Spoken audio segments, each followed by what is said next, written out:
Can I make something good out of this? Can I make something good out of this?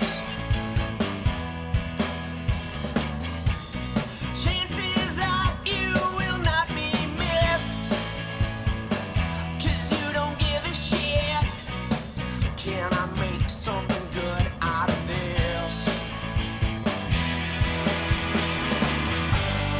You could be late, you could be true, you could be underneath my shoe. Sometimes you're the only one who's strong, and I'll be devastated if I'm wrong. I am the one you love to hate, but you cannot devastate. It will be interesting, I'm sure, 'cause I want more. Can I make something good out of this? Can I pretend that something is missing? Chances are you will not be missed, 'cause you don't give a shit. Can I make something good out of this? You will be late, you could be true, you could be underneath my shoe. Sometimes you're the only one who's strong, and I'll be devastated if I'm wrong. I am the one you love to hate, but you cannot devastate. It will be interesting, I'm sure, but I want more.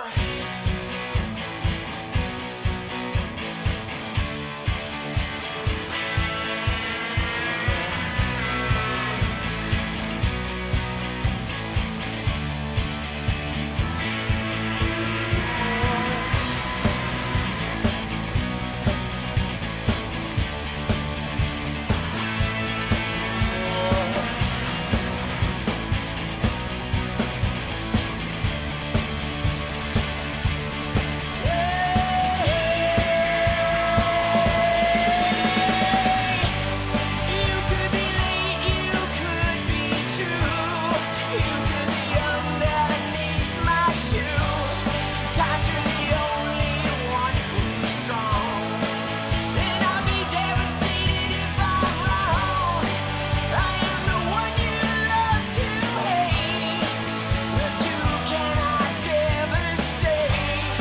It will be interesting, I'm sure, 'cause I want more. I want more from you, yeah, more. I want more, I want more, I want more from you, yeah, more. I want more, I want more, I want more from you, yeah, more. I want more, I want more, I want more from you, yeah, more.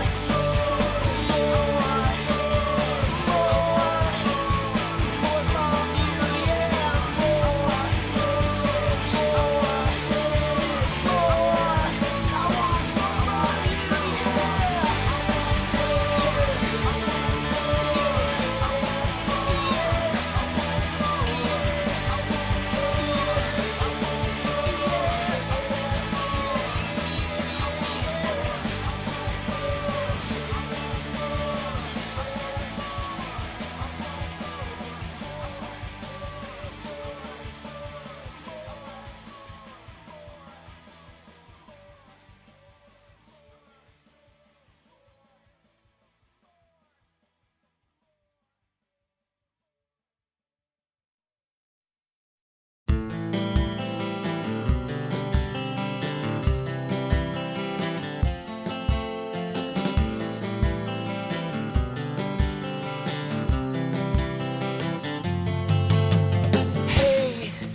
just wanna change the world. I just want the perfect girl.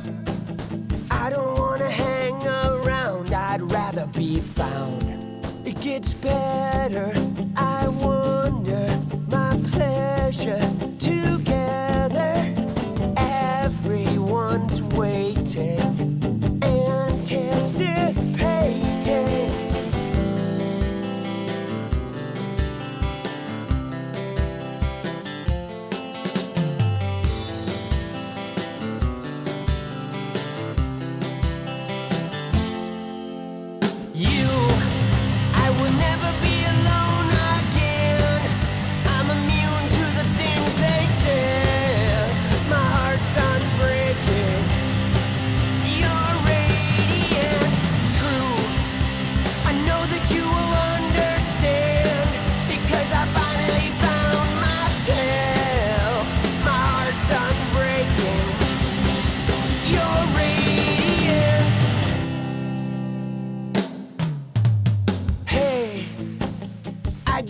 Change the world, but I'm not gonna wait my turn.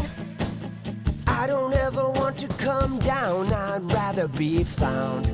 It gets better, I wonder, my pleasure together. Everyone's waiting, anticipating.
About you, I would never be alone again.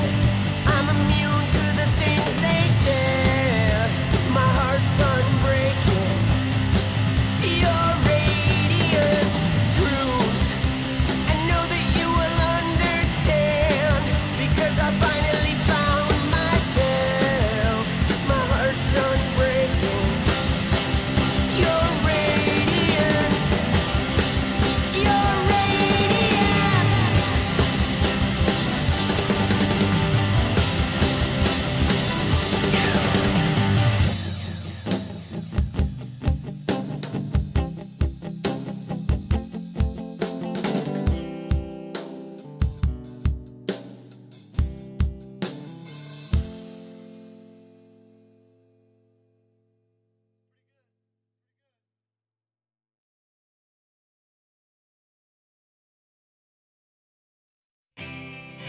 Do you need anything like I need you? It's over. Do you need anything like I need? Come on! What's up?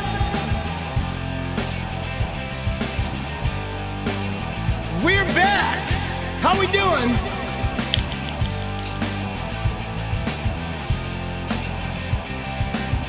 Let's go! I've got no place to be alone, my friend. Cut his wrist instead. There's your answer. You better save yourself, or else Nothing like success. I would rather be in hell than regret. Do you need anything like I need you? So I hope. Do you need anything like I need you? Yo, you know I do.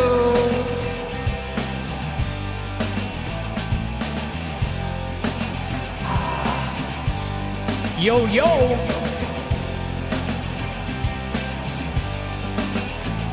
A denier. These are not my words. Tell me where are mine most of the time. With reality and permit me to breathe before I do it again. Do you need anything like I need you? It's so I hope. Do you need anything like I need you? Do you need anything like I need you? It's all I hope. Do you need anything? Here we go. Let's go. Thursday night. Dude, it's good to be back. But it was actually nice having a vacation. I'm not gonna lie. It was pretty cool. I tried to make some videos, but ran into a few snags. Here we go!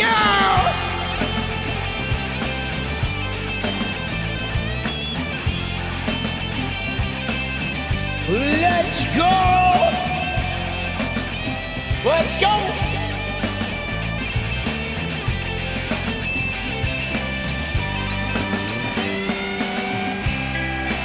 Do you need anything like I need you? It's all I hope. Do you need anything like I need you? Do you need anything like I need you? It's all I hope. Do you need anything like I need you? Oh, do you need yo? Oh, oh, oh.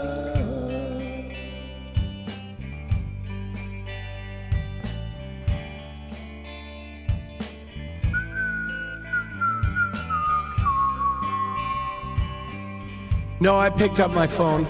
I actually spend a pretty fair amount of time on Twitter on vacations. I do. Dude, I was tweeting like a madman. I had several fucking, right? Several tweets go viral over that time. Oh.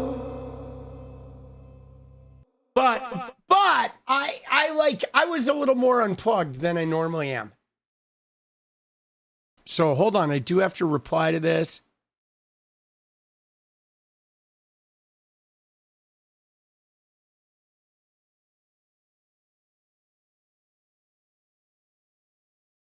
All right.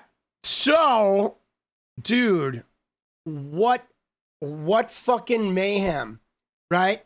And dude, I mean, let me just give you an overview of the days off. First off, I had kind of intended on maybe streaming, but the internet was spotty, and so that really wasn't happening this time around. And frankly, I was having a really good time just being mostly unplugged. So, dude, we ate food, we jacuzzied, we fucking relaxed. And it was nice. It was like nice to take a break. I watched baseball and fucking like basically did nothing and sat in a jacuzzi for a couple days. Dude, it was good. It was really great to just unplug. Because normally on vacations, I stay up all night. I edit videos. I do this crazy shit. And I didn't even do that. I mean, I was missing a fucking cable for my like, you know, USB-C hard drive. And we looked for a cable and couldn't find one. And I was like, all right, I guess the universe wants me taking the days off. So I did. I just chilled. I did, however, get a speeding ticket on the way down there. And it was total bullshit. This shirt is dedicated to the Oregon State cop who gave me a fucking speeding ticket. But let me just tell you guys, this speeding ticket was such bullshit. Okay? Can I fucking... So the road to the beach is like one lane each way, right? And so whatever, I'm in the flow of traffic. This fucking whatever Dodge Challenger gets right up on my ass. And I'm like, God, that guy's kind of close, but whatever. Driving, then, I don't know, after 15 minutes or whatever, this cop pulls me over. And he gives me a ticket for 73 in a 55. And I'm like, whatever. He's like, why were you going so fast? And I'm like, well, dude, I didn't even know I was going fast. I'm literally just going like the speed of all the other traffic on this road. And so, you ready? So then I asked him, I said, yo, I said, like, why did you single me out and pull me over? And he was like, what did you mean? And I'm like, well, obviously it's a one-lane road. I have not passed anyone. So clearly, if I was driving 20 miles faster than all the other cars on this road, I would have been passing people. But you were behind me for like 15 minutes, and I never passed anyone. So clearly, I was going the exact same speed of every other person on this one-lane road. And yet you chose to like give me a ticket. Like, why did you single me out? And dude, he wouldn't answer the question. I was sweating him because he was like, you know, it's illegal. It doesn't matter what other people are doing. Speeding is speeding. And I'm like, yeah, that's fine. But I want you to answer my fucking question of like why you decided of all the cars on this road, what made you pick me to fucking give a ticket to, right? Should fight it? No, dude, fighting it is worthless because if you're actually speeding, you're not going to beat it. You know what I'm saying? There's no point in fighting it. I've never not had the cops show up. They get paid to show up, so they fucking always show up. And you can only fight it if you have a reasonable chance of like proving it. You know what I mean? Because they don't care. They're allowed to choose whomever they give the ticket to. And the judges like heavily slant towards the police officers. If it's something I can win, I will fight it. But I'm not going to fight a fucking radar ticket. You know what I mean? But I did make his life very uncomfortable.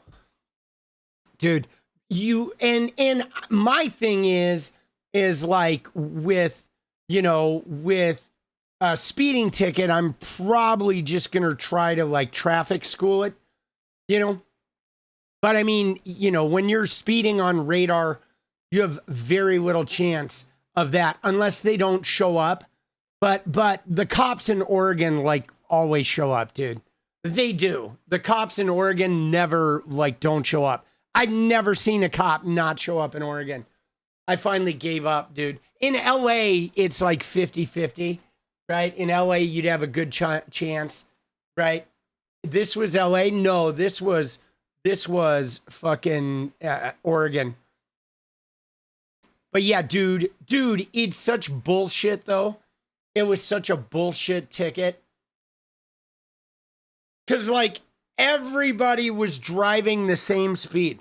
How much over the limit? I was like 18, right? Thankfully, it was just 73 in a 55. So there's like a 11 to 20. So the ticket's pretty cheap.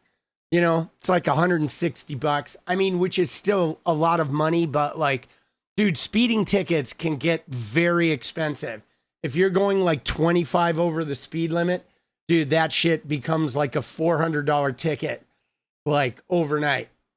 Dude, 18 is crazy. Slow down. Dude, give me a break. Speed limit. There should be no such thing as a 55-mile-an-hour speed limit.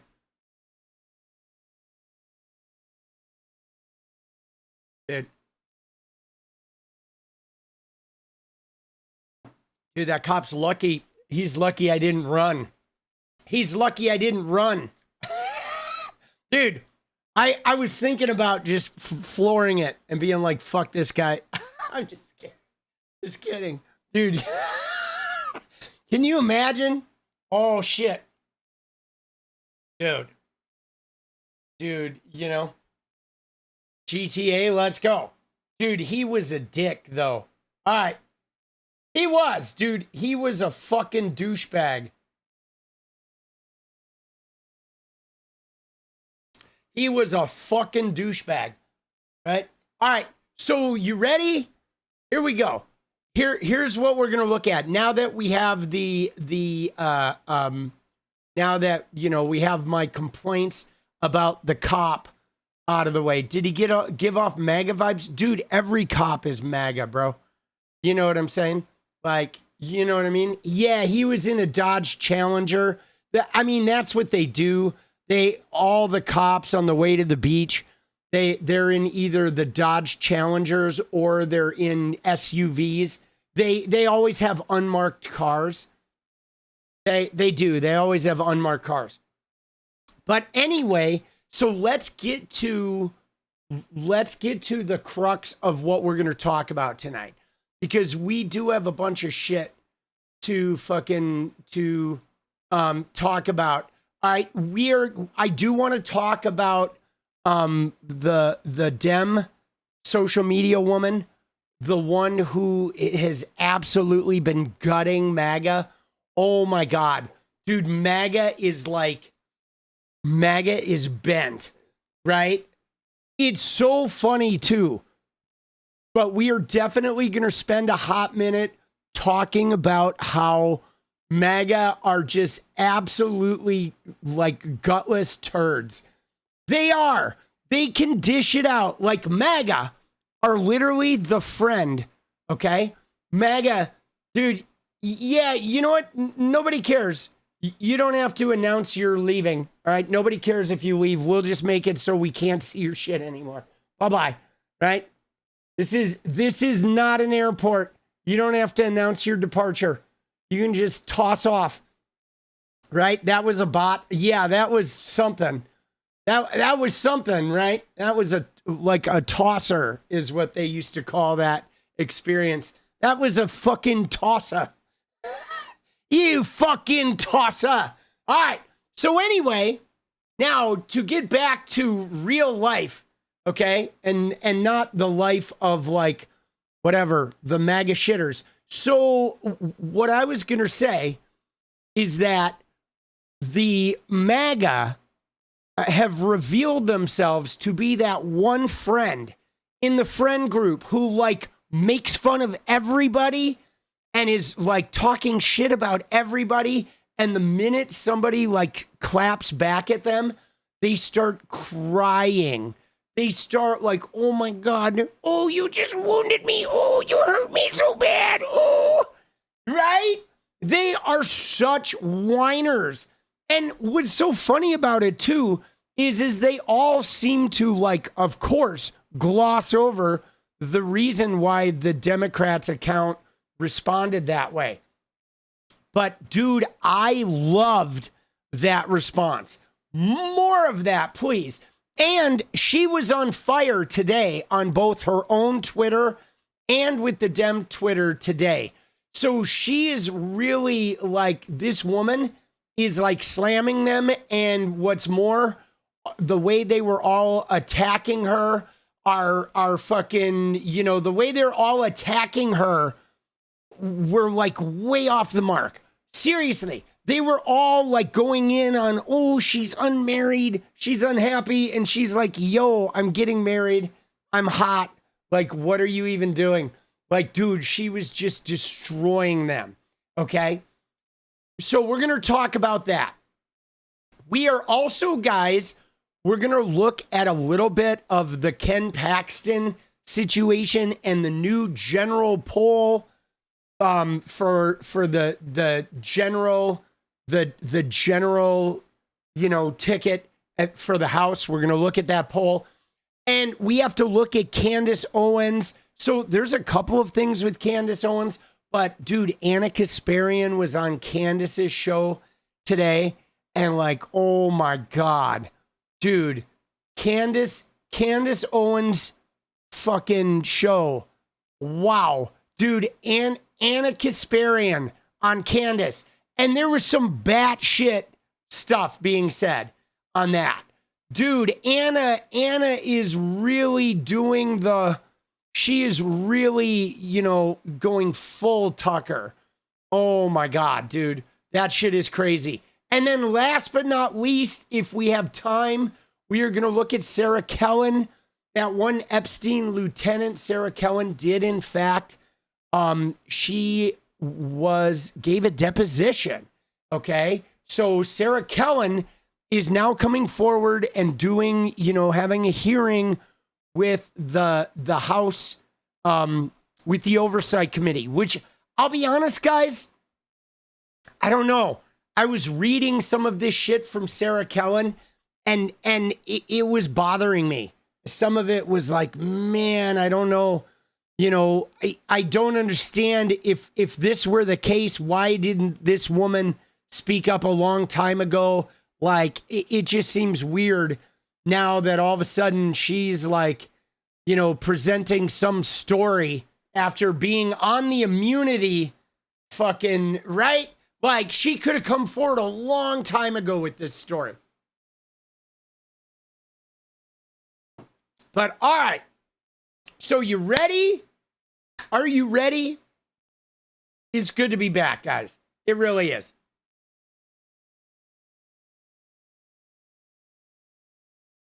Okay. So first off, let's get in here. All right. Dude, oh my God. I guess we're going to look at a lot of shit here. Now, one thing I do want to talk about just initially here is I want to talk about this right here, dude. Okay. And dance party goal. All right, let's do it. We'll fucking hit it up, dude. Dude, I've missed the dance party.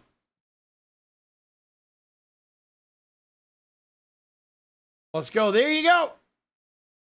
Let's see if that goal indicator works today. So, dude, let's warm in here before we get started. Just talk a little bit about this. I do want to talk about Jubilee here for a sec, because again, look at what they have. Jubilee did this thing where they said Dave Rubin versus 20 far left Democrats. Okay. And coming up, I guess, on Sunday.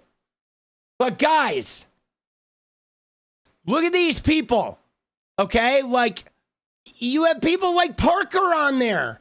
Okay. Now, dude, Parker, Dean Withers, these guys are not far left. Okay.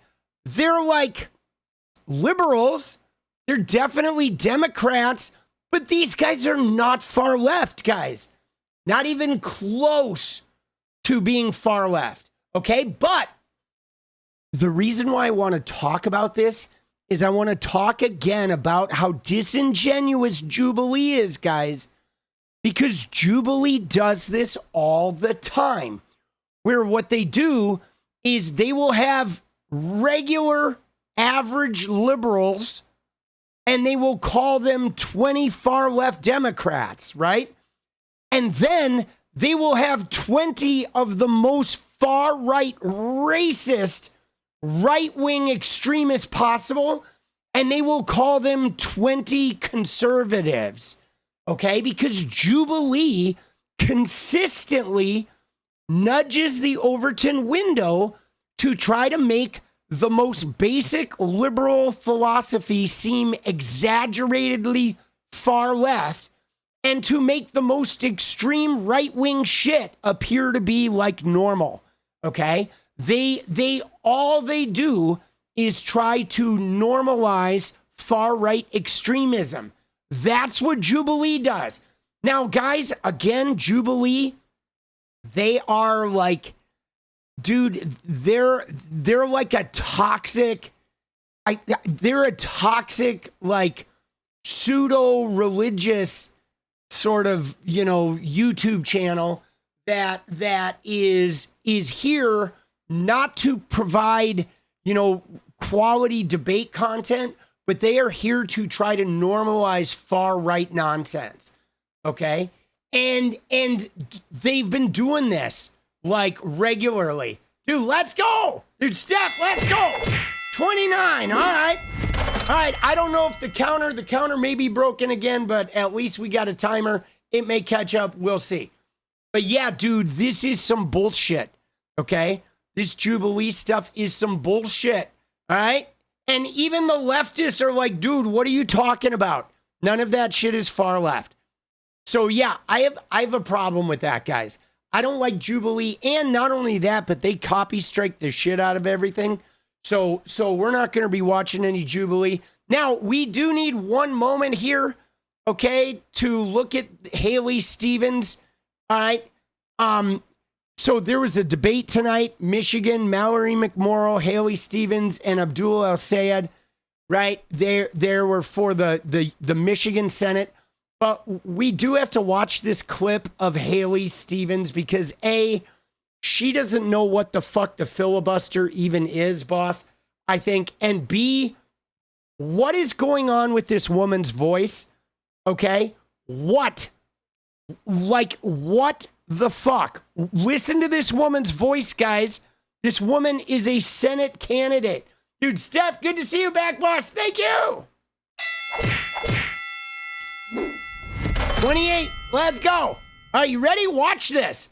Dude, watch this woman. She's insane. The filibuster must go. The filibuster must go so that we can codify health care. And by the way, Nolan, to your other good question about the debt and the deficit, we should use the filibuster to not allow the big, ugly bill to pass that increased our debt and at the same time eradicated so we're not going to filibuster. Dude, the big, ugly bill, dude, the big, beautiful bill is already passed. Like, what the fuck is she even talking about? Well, listen to that voice. The filibuster is, let me tell you about the dude, it's like fucking Jackie Gleason after he's huffing, you know, nitrous. Dude, she's got like Jackie Gleason on nitrous. Oh, the filibuster. Dude, let's go, 𝗪cie. Let's go. 27, baby. Let's go. All right, here we go. Hold on. Here we go. The filibuster. Your other good question about the debt and the deficit, we should use the filibuster to not allow the big, ugly bill to pass that increased our debt and at the same time eradicated So we're not going to filibuster Medicaid. here. So wait, you said you would get rid of the filibuster, but you also want to use it. Which one is it? I said I want to remove the filibuster. Right, but then you just said you should filibuster what's going on with the deficit, right? I'm saying that I want to change the rules, Yeah. of which I've been a part of. I voted for rules packages on behalf of the people of Michigan. On behalf And of the I believe people of Michigan. Stephen, what I said is we should remove the filibuster Remove the so filibuster. Democrats Okay. could have voted down got the you. legislation, the tax bill. That's what I was saying. Democrats So- should have been able to vote down the tax bill, Stephen. That's why I said we need. Dude, she's an idiot, though, because let me just tell you, 𝗪ce Stephens. Yo, dumb fuck. Let me tell you, 𝗪ce Stephens. Hold on. Yo, Haley, what's up? Political punk here. Okay, so I'm watching your debate here where you're talking about the filibuster. First off, the big beautiful tax bill, right, that you keep calling the big ugly bill, that was reconciliation, which meant that it passed on a straight 51 vote, you dumbass. So there would be no filibuster involved. The filibuster is only for non-reconciliation bills where they need 60 votes, you dumbass. So what are you even talking about? It's like you're up there, you're like Jackie Gleason on like 2 pints of helium, and you don't even know what the fucking filibuster does, bro. Like, come on, all right? You need to fix your shit, boss. And why do you look like a miniature Frankenstein with a wig? What is that all about? All right? All right, I'll talk to you later. All right, fuck you, bye-bye. Dude, Haley Stevens and everybody. Haley Stevens. Oh, shit.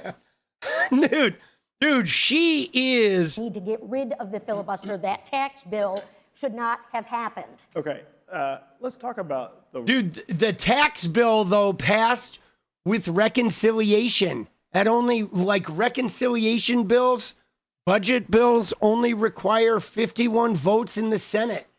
It did not require 60 votes in the Senate. Like, what is she even talking about, bro? Dude, where does she get that voice, right? Isn't that crazy? Where did she get that voice, bro? Did they, I need to know, did they pipe that voice in from Israel too? Or just the, just the wig? Dude, I can't.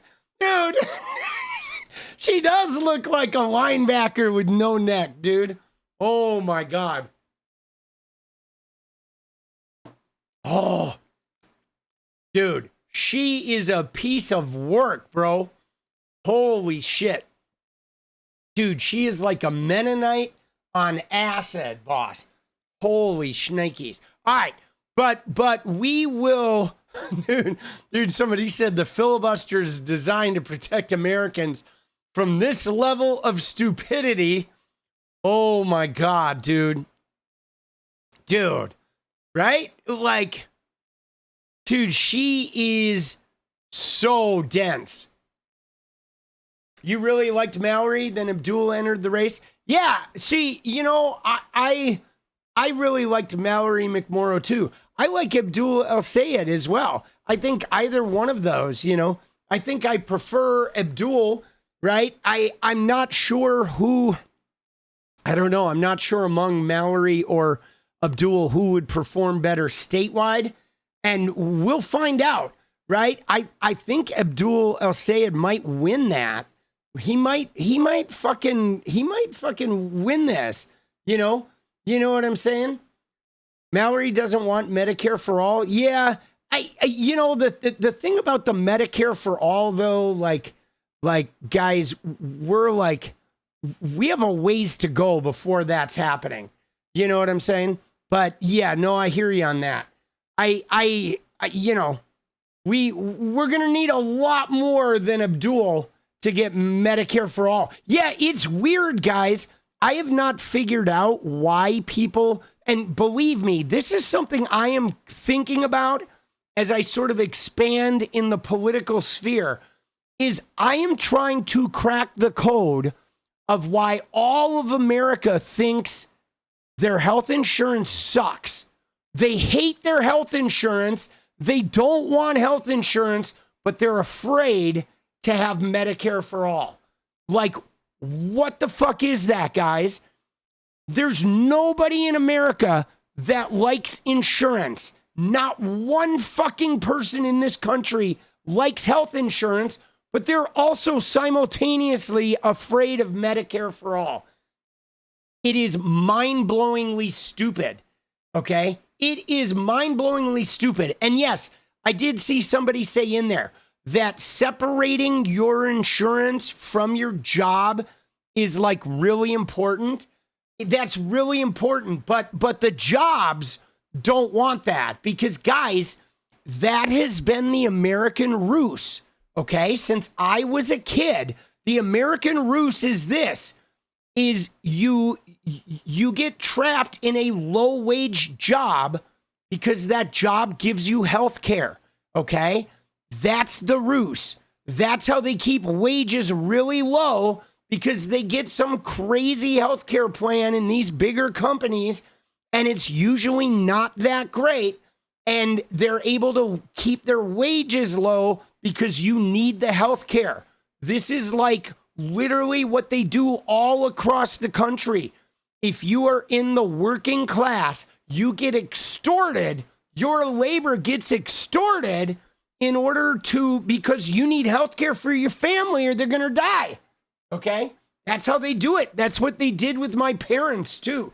My parents got trapped in like $12 to $14 an hour jobs because they needed healthcare, man. They needed healthcare. And so they'd have to take these fucking shitty jobs, bro. Dude, it's terrible. It is terrible. Yeah, I mean, we're you know, I hope Abdul wins, but we'll see what happens, boss. I think Michigan's going to be interesting. Statewide, Michigan is going to be interesting. You know what I'm saying? 26, let's go. I will look into the counter thing. Thank you, Steph. Let's go. Yeah, I'm sure Abdul is way better than them at debates. Hard work isn't rewarded, it's exploited. I mean, guys, I will tell you, so let me just take a brief sidebar here with a story, a personal story about hard work. Okay? Because I was raised, like I said, I'm a working class family, and I was raised by a father who's like, you work hard and you get rewarded. Okay? That was his messaging. And that was the messaging of Ronald Reagan and all these fucking political talking heads in the 80s. You work hard and you get rewarded. But you know, the first thing I discovered, guys, is it's bullshit. It's a lie. Counter broken. Damn it, Google. That's all right. We got a counter right here, boss. Because you know what happens, guys? Is nobody gets promoted because of hard work. Okay? You get promoted if you're good at office politics. You get promoted when you can grease the political wheels of the promotion fucking culture. That's how you get promoted. If you do your job really, really hard and really, really well, they keep you in that job forever, boss. Okay? And especially if that job is something that nobody likes to do, if you do a job that nobody likes to do well, you will be trapped in that job for the rest of your fucking life. They will never let you get out of there because they need somebody who's willing to work hard in a job that nobody wants to do. So it is, the whole system is like bullshit. Okay? If you want promotions, you need to figure out who has the power to promote, and you politically get involved in schmoozing that fucking culture in your office. Okay? The person that plays office politics the best is going to get promoted regardless of their knowledge or skill, boss. It is like politics gets you up the ladder and hard work gets you pigeonholed. Okay? And now there is something to be said for hard work and how it affects your own work ethic. Meaning, like me going to a job and being somebody who can work hard at a job means I can also go and work very hard, self-motivated in my own shit. Okay? So yeah, having a work ethic that you can then apply to things that are important to you is really important. Okay? Having a work ethic is important. I just think letting your work ethic be exploited by a business that's never going to promote you is a silly waste of your energy. Okay? So what I would do is for me, the way I always approach jobs was real simple. I would find the people in the power structure and I would get enough allies to where I could do kind of whatever I wanted there, and enough of the management would cover for me that I could fucking slack off and get away with it. And then I would work hard to where I was valued, but not so hard where I was like not getting the benefits of my labor. Okay. So I worked hard enough to be recognized and left the fuck alone. And then and I did the politics enough to be able to like, be on my phone or fuck around or do that kind of shit and not have management on my ass. Right. And I think that there's something to be said for that. But I'm also, though, I'm a white male, so I had a lot of advantages in the workplace. And which if I hadn't have been a white male, it would have been very different. You know what I'm saying? Like that's what makes it challenging is when you're not a white male, it like politicking in the office place gets infinitely harder, which also sucks. You know what I'm saying? It does. It sucks that like some people have so much advantage of. But yeah, dude, fucking these people are crazy, bro. All right, you ready? You ready to look at this shit, guys? Let's look at the tweet that set everybody on fire, shall we? Guys, this was so good. So good, boss. Okay? I mean, all right. So here it is. Right? The tweet that set everyone on fire. Oh my God. Dude, MAGA crybabies are so bad. So here it was. It was a real simple tweet, fired up, ready to go. It's time to take back Texas. Okay? And there it is, a picture of James Talarico. And then, of course, who comes in but fucking Uncle Fester comes in and saying the Democrats made history by nominating their first transgender Senate candidate. Now, again, like this is all they have here. Okay? This is all they fucking have is, their whole like whatever transgender Senate candidate. Yada, yada, yada. That's it. That's their big attack, right? And then the Dems, look at the fucking ratio, though. Oh, my God, dude. 57K, 327K. What a fucking ratio right there. Shut up, you ugly fuck, bro. Dude. Guys, this is one of the more brutal ratios we have ever seen on the platform, guys. This is like wild, okay? Wild, right?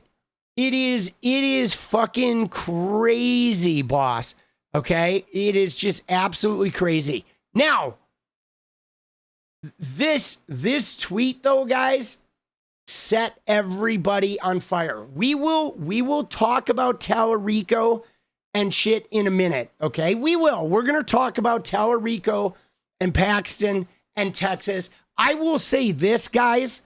I will say the one thing, okay? And hear me out on this. There is one thing right now that is different than 2020, okay? One thing in this election for this Senate race that is different than 2020 is there's no presidential election, okay? So turnout, if Talarico has a chance to win this, it is going to be turnout connected, okay? It is going to be turnout connected, guys. That's the only shot they have. And the Dems know this. Okay, the Dems know this.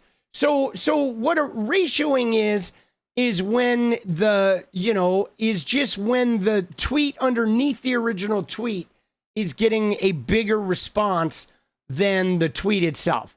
Okay. So because basically what happened here was this tweet far outshone, Stephen Miller's little whatever transgender attack.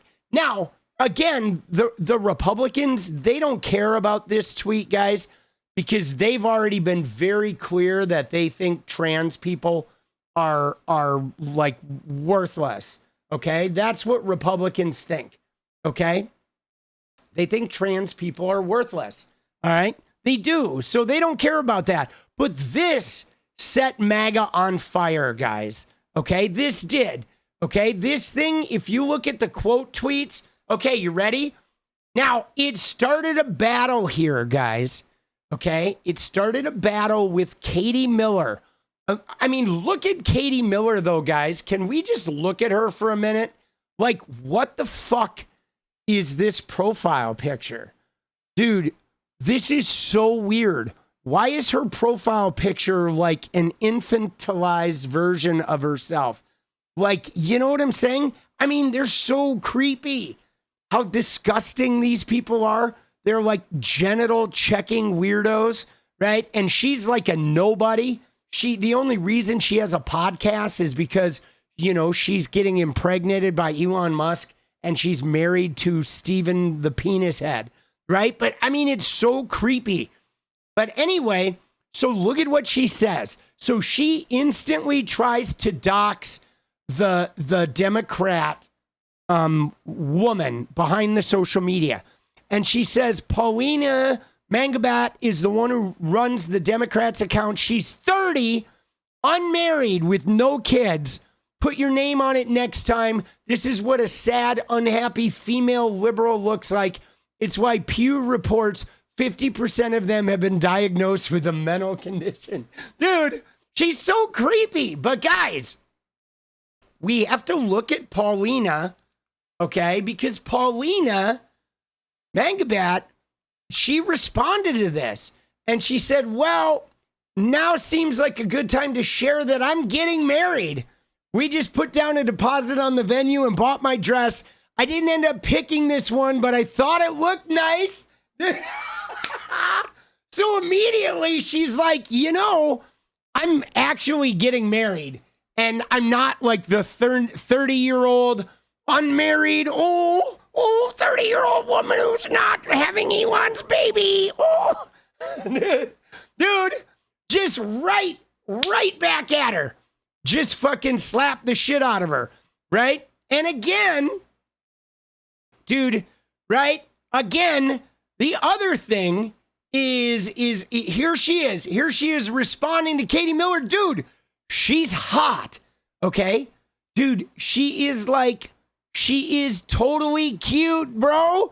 She's like she is the opposite of like nasty ass Katie Miller, dude. All right, anyway, here we go. You ready? Watch this. Let's bring in Paulina Mangubat, content and creative director at the DNC. So Katie Miller has been posting about you. She went on Fox and she's been talking about you and she's made it very personal about you, Paulina. So I want to give you the opportunity right now to respond to Katie Miller. If she's watching this, what do you want Katie Miller to know? I want Katie Miller to know that her husband is an ugly fuck. Stephen Miller is one of the most powerful men in the country right now. He is a White House official who is taking to Twitter to hurl these absolutely false and transphobic attacks against an amazing candidate in Texas, James Talarico. We simply called him ugly, and I think that what he has been doing is ugly. He is celebrating when ICE shoots down Americans in the street. He thinks that it's cool when families are separated, and it's just absolutely disgusting. And so, yeah, I stand by calling him an ugly fuck. Dude, let's go! There it is! Dude, Steph, let's go! All right, guys, we have 4 minutes! Dude, we need 24 in 4. We need 24 and 4, dude. Dude, she laid it out there. I mean, my God, dude. Stephen Miller is ugly, bro. I mean, look at him. He is like bald and creepy, and he's got this snivelly voice, and he looks like he smells bad, and his persona is filled with ugliness. Dude, Steph, let's go. 23, guys. We are 23 away, baby. 23. You know what I mean?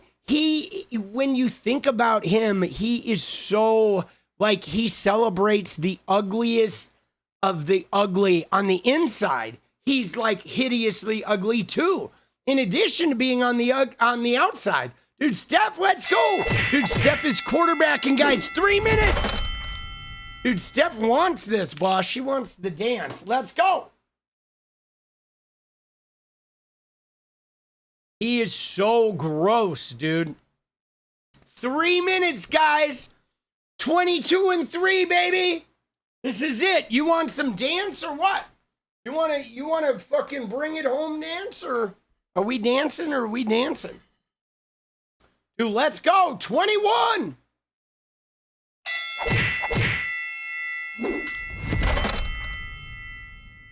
Dude, I think Katie Miller's baby is Elon's. Let's be honest. Okay? Dude, let's go. Dude, Stephen Miller. I mean, dude, the only reason Stephen Miller is so hateful is because he's that fucking dirty. Dude, let's go, baby. That's 20. Oh, shit. They're coming in, dude. 20. Miller looks like an ugly peen. So 20 from DL. I want the dance. Miller does look like an ugly peen is number 19, dude. Oh, hey, NSA. It's number 18. Dude, an ugly peen is a great way of putting it. Dude, welcome back, LFG for Shin. That's number 17. And Lady B, insert number left. Welcome back. You chat that we're at 16 now. Right, then we got Steph. Come on, folks. The boss is back. 15. Dude, oh, hey, NSA, 14. Dude, we got 14. We got 130, baby. 13. Stephen Miller is ugly inside and out. He is indeed. Dude, he is one of the ugliest motherfuckers alive. Dude, only Ken Paxton, I think, might be uglier than him. Dude, Yeet from Korg. Number 12. Let's go, baby. Oh, 1 minute. 12 away, baby. Here we go. Here we go. Here we go. Dude, let's go. Dude, let's go. 11. 11 remain. Let's go. 1 minute. We need 11 in 1 minute, dude. This is crazy. Hey there. Hey there. Hey there. Dude, let's go. Dude, all right. 10. OMG. LFG. Let's go. 9. Let's go, dude. Oh, hey, NSA. 8. Gen W. Let's go. So we are now at 8. 34 seconds. Boom, boom, boom. 7. Ethan. Let's go, boss. Hey. 6. Tony Z. Welcome back, bro. Seth. Cheers to the punks. Dude, let's go. I'm so Julia. That's 5. Let's go. Stephen Miller is mad. Latinas never gave him a chance. Let's go, dude. Steph. That's 4. Dude, let's go. 3, 2. We're 2 away. 10 seconds.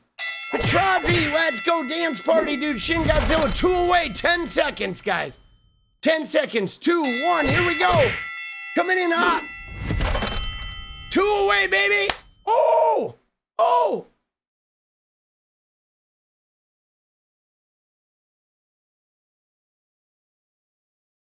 There it is. Yes. Let's go. Do punks rise up to fascists on the regular? Indeed we do. LFG crawl and win. Let's go. All right, just like that, dude. Owned. Dude, that was amazing. Dude, Rigo, let's go sliding into home base. Yes, dude. You just scored. Let's go.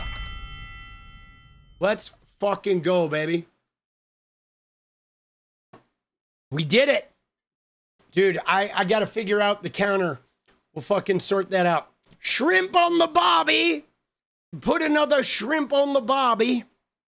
So yeah, dude. What's crazy about this though too is Katie Miller to say like put your name on it next time. Like fuck off, Katie Miller. She runs the Democrats' account, right? Like what does she have to do? Oh, the people who run the White House account, they don't put their name on it. you fucking assholes. But dude, they were so bent, okay? They were so bent about this. Let's look at some of these people, guys. Again, all of these people couldn't handle it, right? I love this. Dude, MAGA, fuck your feelings. Dems, fuck your feelings too. MAGA, no. Oh, don't fuck my feelings. Fuck your feelings. Dude, look at this. Look at Benny Johnson. Look at Benny. The official Democrat Party account just responded with, "Shut up, you ugly fuck." This is the party that spent years lecturing America about civility, unity, and healing. Okay, the party that cried when Trump was mean on Twitter. Okay, this is who they are, and they wonder why they keep losing. Well, like, dude, the Democrats have not lost anything in this last election cycle. They have literally flipped like 40 seats, guys. From mayors, dude, there's a Democrat mayor in Miami for the first time in like 40 years, dude. They broke supermajorities in fucking Wisconsin, in Mississippi, in Georgia. I mean, dude, they won Supreme Court seats, multiple in Wisconsin, in North Carolina. I know, dude, Benny is a closeted gay man with a beard that has a ravenous, mossy bank, as Milo put it. And he is not sued, okay? But you know what's funny, though, is they leave out what Stephen Miller said, okay? Right? And they all did this, right? Dude, they all did this, okay? And I love this one right here. Glad to see when they go low, we go high is over. Dude, that's good. I think, guys, when they go low, we're not going high anymore. And unless we're going high to like fucking, drop the hammer on their dumb asses. Okay? No more of this high road. Okay? Like, I want to kick their dicks right in the dirt, dude. You know what I'm saying? Right in the dirt. Dude, and I love this. What a banger. Please give the intern who posted this a raise. Dude, look at that. I mean, guys, this is just it, guys. Okay? Can I just tell you? Here's the thing. And I posted about this earlier today, guys, because look at this. Okay? Just hear me out on this. No matter who you are. Like, dude, Stephen Miller is objectively ugly, guys. Okay? He is, look at him. He is objectively uglier than shit. Okay? This guy, right? Even if you don't know that he's a disgusting, degenerate, nasty ass person, just to look at him. Dude, he is so unattractive, bro. He is so unattractive. Dude, I'm serious. Like, there was a poll, and women were polled, like, would they rather have genital warts or have to, like, date this guy? And, like, almost all of the women chose the warts, bro. Right, you know what I'm saying? Like, dude, this is, like, this guy is objectively, like, incredibly unattractive, okay? So even if you want to get beyond the disgusting human being he is, I mean, there's no way you look at this guy and think, oh yeah, he's good looking. It's like, no, dude, he's ugly, bro. He's ugly. Dude, ugly. Dude, worse can be treated. He is ugly, bro. Ugly. Ooh. Right? A face that not even a mother could love, dude. Dude, I'm serious. Even his mom is like, Jesus, dude, like, can we get a sitter or what? You know what I mean? His mom is like, wow, dude. Yikes. All right. So, I mean, dude, look at him, dude. He's got like a fucking zit rash on his forehead, right? I love this. Even Lucifer chimed in, said more of this. Fuck being nice. All right. Dude, notice how no one's saying Stephen Miller isn't ugly? Dude, nobody Now, a couple people though were like pulling this up. The only thing more powerful than hate is love, right? Right? They were like, oh. But like, dude, telling Stephen Miller he's an ugly fuck. I mean, I think that is love, right? That's like tough love. It's like, yo, homie, dude, you are ugly as shit, bro. Like, I hate to break it to you. Like, you're just really ugly, which is why, yeah, the world treats you that way. But Stephen Miller is the epitome of ugliness. So yes, there's no better description. YouTube isn't allowing you to use the actual words. Thank you, 𝗙𝗵𝗃𝗏𝗧. I get it. Right? Dude, and again, right? Here's Riley Gaines, right? Self-proclaimed party of love and kindness. Dude, Riley. Dude, and I mean, I was real straight. We're kind to those who deserve it, okay? You know what I mean? And so I think that's fair. Like, no more being kind to people like Riley Gaines, all right? Look at this guy. He said this tweet was brought to you by an organization currently 18 million in debt. Like, oh gosh. Oh, the Democrat. Oh, the DNC's in debt. Oh. That's rich. Like, who cares? Who cares? They're going to go way in debt. Like, nobody cares, boss. Oh, my God. They're in debt, guys. Look out. America's 40 trillion in debt. The DNC is 18 million in debt. Whoa. Oh. I know we got a fucking, we have a clown in the car, boss. That's okay. That's all right. I put him in the clown car for y'all, guys. All right.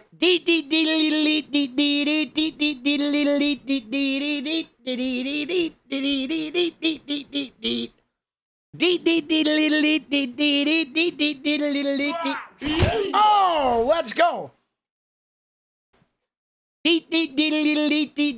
I know, guys, you have to understand that a lot of MAGA men have a serious crush on me, guys. Like, MAGA men get very fixated on me, guys. They're like in love with me. I'm telling you, it was when I was a gamer too. There were like so many of these MAGA gamers that were like, they're stalkers, bro.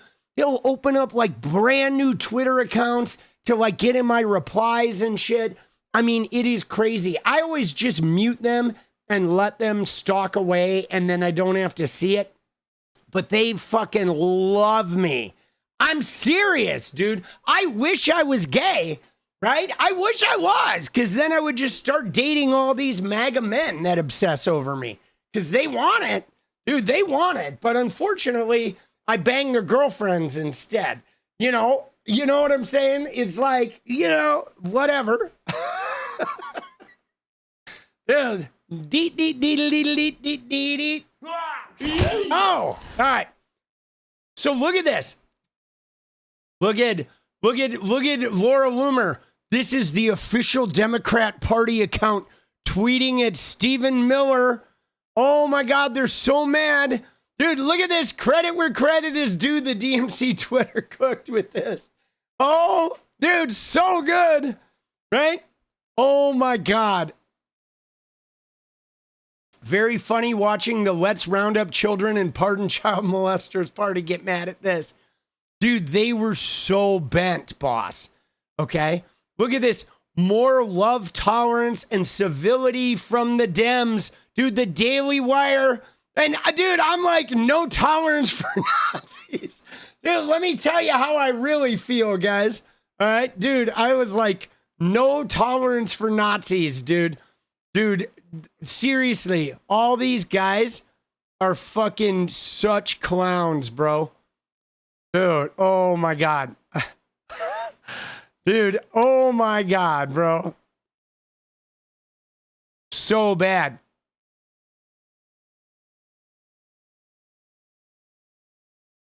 Dude, this guy too. So much for the tolerant left. Dude, all of these guys are fucking clowns, dude. I'm serious, bro. All of these MAGA shitters are such, dude, they're just such, they're wimps. They are. You know what I'm saying? I mean, think about this, guys. Think about all the nasty shit that these fucking people have done. Like, let me just show you guys. Let me just show you number one, bro. You ready? Let's look at this. Okay? This is where they started. Okay? They started with this, guys. And they cried. Now you tell them to fuck off and they're like, "Oh, I need to talk to your manager." It's like, yo, MAGA. Like, no. Nobody's going to be nice to you guys anymore. There's no more civility for MAGA anymore. We're not going to be guilted into being tolerant for a bunch of Nazi fucking weirdos. Okay? Like, screw you guys. You guys are attacking everybody's identity, their sexuality, their level of income. You call us demons and groomers, and like now we're going to take out a blowtorch. We're going to take out a flamethrower, and we're going to town on you dumbasses. And like we're going to burn your whole shit to the ground. And then Trump is going to be done soon, and you're not even going to have your MAGA Jesus to rely on anymore. You're going to be left with Marco Rubio. Dude, that's your punishment. After all of this shit, all of this nasty shit, you're going to be left with Marco Rubio and fucking JD Vance. And like, screw you, MAGA. You guys are fucking turds. You are floating turds in a pool. And everyone's at the side of the pool being like, holy shit, I'm not going anywhere near the floating turds. Dude, fuck this shit. I'm going to a different pool, dude. You're going to have Marco Rubio and JD Vance. Those are your stalwart fucking men left behind. Or Ron DeSantis in his little white boots, right? Or RFK Jr., right? With like giving out free raccoon penises at every rally, dude. Right? You know? Isn't that fucking crazy? This is what they started with. And they want us to be nice to them. Dude, fuck off, MAGA. Okay?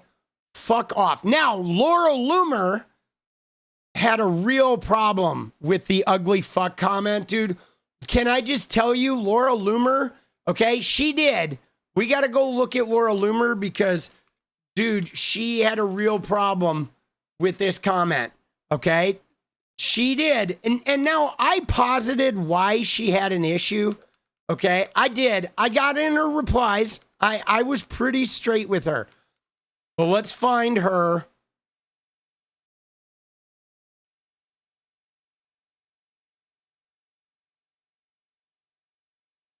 Because she had a melter, guys.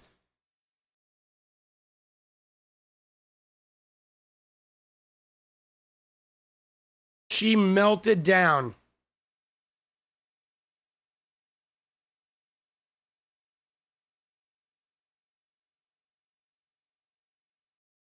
Dude, she tweets so much, bro. Jesus. All right, so right here. So this was her. This is the official Democrat Party account tweeting at Stephen Miller. And I'm like, you're only triggered by this because you're one too, okay? And I mean, guys, we know that's why she got triggered. We know that's why a lot of the MAGA got triggered because they are not attractive, guys, okay? They are like Mar-a-Lago faced. You know what I'm saying? Like, there was another woman, like, oh my God, like this woman, Bridget Fitesi, this woman freaked out about this, right? Where she's like, based on my experiences, this tone better represents the party. But like, yeah, Bridget, we know why you didn't like that tweet, right? Because you are beat. Okay? Like, Jesus Christ, bro. Like, you know what I'm saying? We understand why you're upset, Bridget. Thank you for chiming in. Dude, I'm like, dude, someone is taking it personal. Yikes. Oh my God, dude. Crazy. Crazy. And then, though, to sum it up, is Paulina, okay? Paulina came in today and look at what she posted. She posted haters mad. And look at this cake. Dude, everybody in the office brought her a cake that said, you ratioed Timu Hitler and also are hot. Dude, they bought her a cake, boss. I love it. I love it. Oh my God. And you know what else, though, guys? What I love about her is not only is Paulina hot and good at Twitter, but Paulina is not known because she's sleeping with a really ugly man who says vile things about other human beings, right? I mean, that's the only reason Katie Miller has any sort of an audience is because she fucking married some dude who says like the nastiest Timu Hitler shit possible. Okay? You know what I'm saying? Dude, let's go. You worry about us too? You hate Trump and the stress of all this? Yeah, I mean, guys, I will say for me, if you can do some type of body work, I highly recommend it. I have a massage therapist, but sometimes if you can find acupuncture, right, I would highly recommend some type of like, get the hate out of your system, out of your fucking physical self. You know what I mean? Because you don't want to get aged by fighting Trump. You don't, and you can. You know what I mean? You go to movement psychotherapy. That's great. I think finding any, yoga is really good for that, or acupuncture, or Reiki, or massage therapy, tapping. I mean, anything that is like, has some zen to it. Dude, gardening is probably really great. You just need even meditation. You want to do something to sort of like, find a little equilibrium from all that nastiness. I go to massage therapy like once a week or every other week. And I have the massage therapist just beat the fucking shit out of me, dude. I'm serious. She goes in and finds wherever my muscles are like clenched up and she just wails on them. And it's like it's really good. It's really good to just stay, get that shit out of your body. Cause that's what they kind of try to do, guys. Let me just tell you, like MAGA people, if you look at them, they're terrifically unhealthy. Okay? This is why they're so filled with resentment, guys, because they never get their physical resentment out of their bodies. Okay? They are resentment machines. MAGA and the MAGA right wing is resentment politics. And those people have all manner of physical ailments based on their hatred and their negativity and all that resentment that they stir around, okay? And let me just tell you that, like, they try to, like, dump that shit on us. They try to, like, overwhelm us with that. So anything holistic you can do to, like, get that shit out of your physical body, I highly recommend. You know what I'm saying? Can't afford coffee, so you definitely can't afford regular massages. Well, yeah, but you don't have to go to regular massages. I mean, you could probably find like a yoga in the park that is free and you don't have to fucking pay anything. You know what I'm saying? There are like many ways to find, holistic healing, and some of them are free. It could be yoga, it could be Tai Chi. You can even meditate, at home. That costs nothing. You know what I'm saying? There are many, many ways. Yeah, YouTube yoga. Jenny does yoga on YouTube. She like does yoga and you know, Pilates style workouts or whatever that don't use equipment on YouTube, right? I think yeah, just finding anything holistic, anything that allows you to like to shed that skin, boss. We want to be like reptiles, but yeah, dude, this is beautiful. So yeah, this was crazy, right? This shit was pretty wild, right? Katie Miller is trending. She did go on, right? She did go on Fox News. You ready? Look at this. Look at her though, dude. Look at her. Okay, compared to men in I mean, look at Paulina. Okay, look at Paulina, dude. And now look at Katie, dude. You know what I'm saying? Like the difference in these two women. Guys, the difference in these two women. I mean, look at her. Look at Katie. Just look at her, dude. Dude, she is so like just beat, bro. Look at Laura. Look at Ingraham, dude. Laura Ingraham looks like, you know, I mean, it's like, I hate to say it, but it's like, dude, God really like was swinging the ugly stick, bro. I mean, I don't know what God was thinking, but boy, was he had the ugly stick a swinging when he was in the lab with these two fucking idiots. But all right, here we go. Rhetoric that is leading people to shooting up. Oh, now she's saying that because Paulina called her husband an ugly fuck. Like shooters are like going rampant in the street. I mean, is that why ICE shot 2 American citizens because your husband was being a fucking prick? Fuck off. Rhetoric that is leading people to shooting up, whether it be the White House Correspondents' Dinner or President Trump and Butler. But what it remains to be seen is this is an anonymous account, and it is run actually by a sad liberal woman named Paulina, which is why Pew says 50% of liberal women at some time have identified that they have a mental health disorder. That's because liberal women are paying attention to their actual psychology. Dude, 99% of MAGA have a severe mental illness, and they're not even aware of it.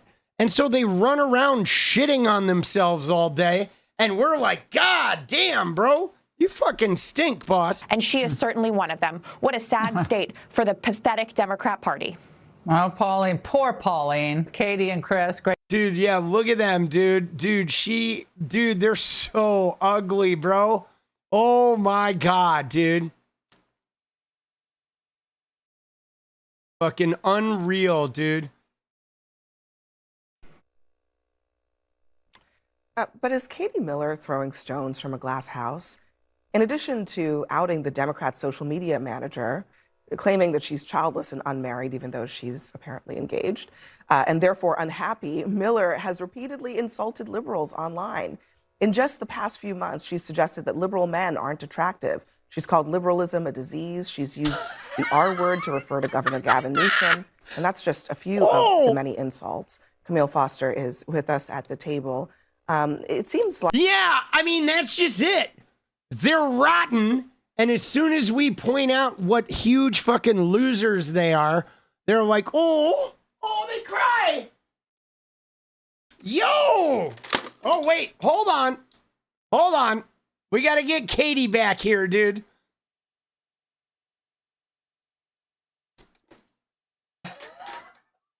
You ready? All right, here we go. Yo, Katie, what's up? Yeah, you're not taking this too well, are you? Huh? Yeah, you like to call like Gavin Newsom the R slur. You like to talk shit about everybody under the sun, liberal men. Oh, but who's crying now, Katie? Oh, because you have a testicle-headed husband. You're about to give birth to Elon's like 3-headed child. Huh? Yeah, you like that? How you like us now? Huh? Dude, what happened to your face, boss? I'm looking at you on Laura Ingraham. Dude, you're an ugly fuck. All right, bye-bye. Fuck you. Dude, oh. Dude, the tears of the MAGA clown. Isn't that wild? So they have been melting, guys. Just absolutely melting. Melting down, bro. Dude, I'm sorry, but like, dude, she's like, dude, she's not attractive, right? Her and Trump. I mean, I did, guys, I did have to post, okay? I had to post this because, I mean, as long as we were talking about ugly people, dude, I mean, look at that, bro. Tell me. Yeah, bro. Jesus, dude. What? Dude, yo. Dude, who let the ape in here?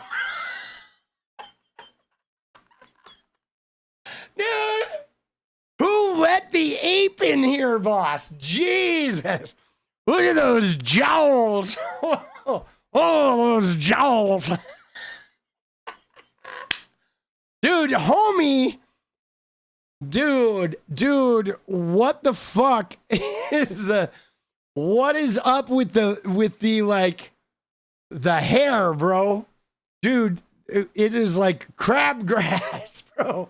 You know what I'm saying? Like, dude, I'm serious. Like a Hawaiian hula dancer took a shit on this man's head, bro. Dude. You know? Like, seriously. Oh my God.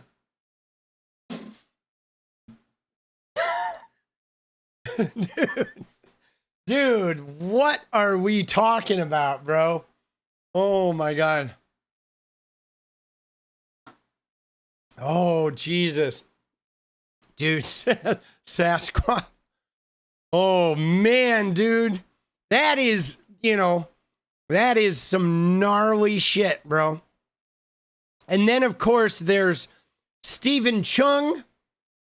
Dude, look at Trump's communications director. Now, I did tag him and say, yo, Stephen Chung, can I get the number of your tailor?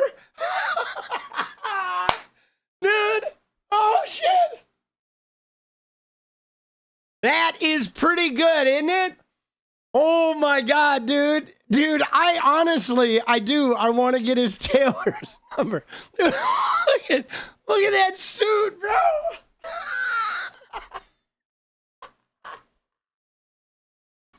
Dude, oh shit. Dude, that is amazing. This though, guys, I do have to say, like, I did get the Aaron Rupar fucking like on this, boss, which I thought was pretty funny. Like, a lot of my tweets are a little too aggressive for Aaron Rupar because I am pretty aggressive, but I did get the Rupar like on that one. Dude, that was I actually came up with this tweet at like 3 a.m. and I saved it in my drafts until morning because I knew, I was like, dude, this is actually money.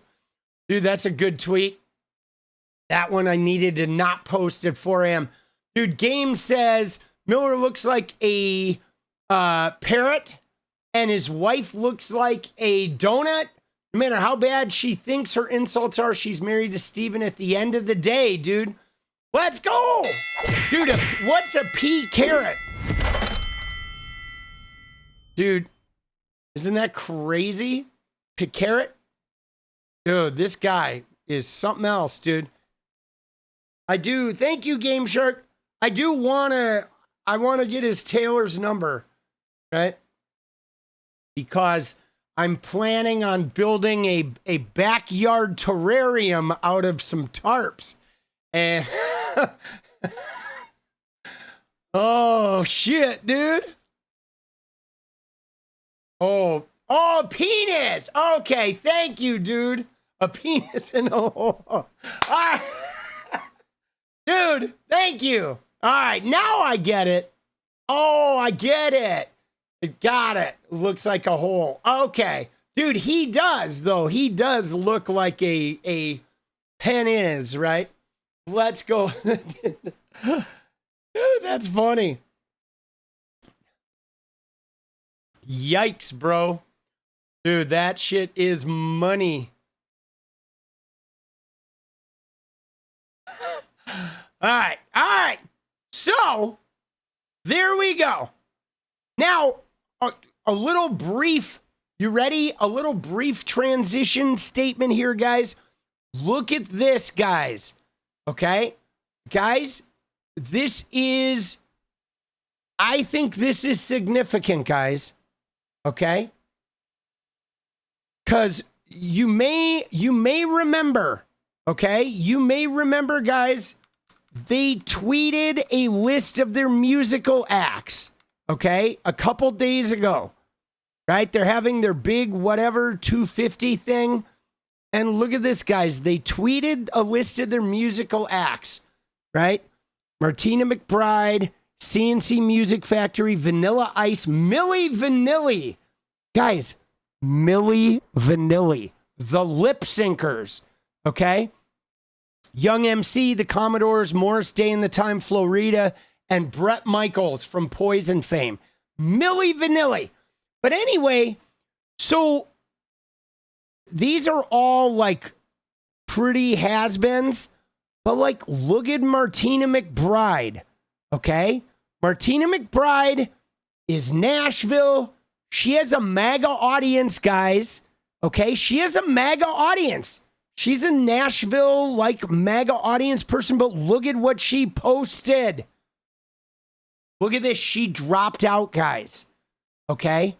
Martina McBride dropped out, but listen to why she dropped out. Okay? She said, I would like to talk to you and clear the air. I will not be performing at the Great American State Fair on June 25th. I was presented with an opportunity to perform at a nonpartisan event, but that turned out to be misleading. I asked lots of questions and was assured this was a nonpartisan event that was meant to celebrate all 50 states. In my mind, I thought this was a great way to celebrate the states and also bring people together in the way that only music can. I saw it as just a bigger version of so many state fairs I performed at over the years, celebrating community and what makes each state special. Sounds fun, right? Wholesome even. Yesterday, things started changing, and what we were told is, in fact, not what is happening. I've spent my entire career singing songs about real people with real issues. I've been blessed with the opportunity to be a voice for those who have felt like they didn't have one.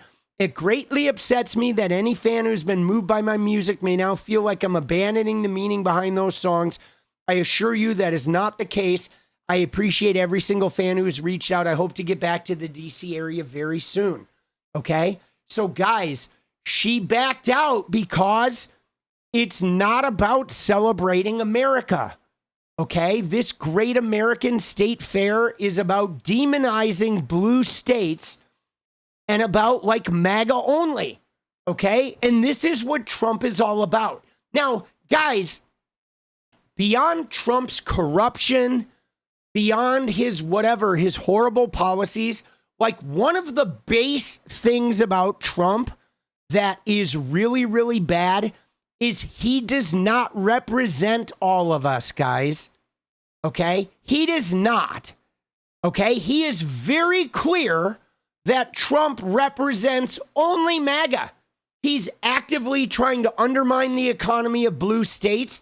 He attacks blue cities. He demonizes Democrats. He calls Democrats like the greatest enemy next to Iran. He actively attacks trans people. He is so clear that he hates everybody in blue states and he will withhold their disaster relief. He will withhold any benefits to their state. He's vile, okay? Now, even with Obama, like a third of the country wanted to lynch Obama, and Obama still represented those people, guys. Okay? Obama represented the Confederate assholes in Kentucky who used to hang fucking nooses and shit, and Obama still represented them. When Kentucky got flooded, he sent the fucking money right away. He never withheld money from red states. In fact, he worked very hard to build up the economies in those red states. So did Joe Biden. Okay, so is every other Democratic president in history. And even the Republican presidents did that, okay? But Donald Trump has 100% been like, fuck you to everybody who's not MAGA.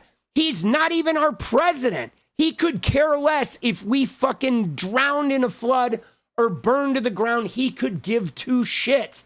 And he's made no, like, he's been so blatant about that, which is why, like, supporting him is toxic, because you don't love America. Nobody who supports Trump loves America. They love MAGA. They love their own horse shit. That's it. Okay? They are the most anti-American people I've ever seen in the history of, like, you know, being on this planet, guys. They're completely un-American. And so to see Martina McBride call this out, I think is amazing, dude. Amazing. All right, I'm going to get some water, and we're going to get fucking round 2 of what we got going. We got some other great shit to cover. All right, I'm going to go get some water. Be right back. 1 minute.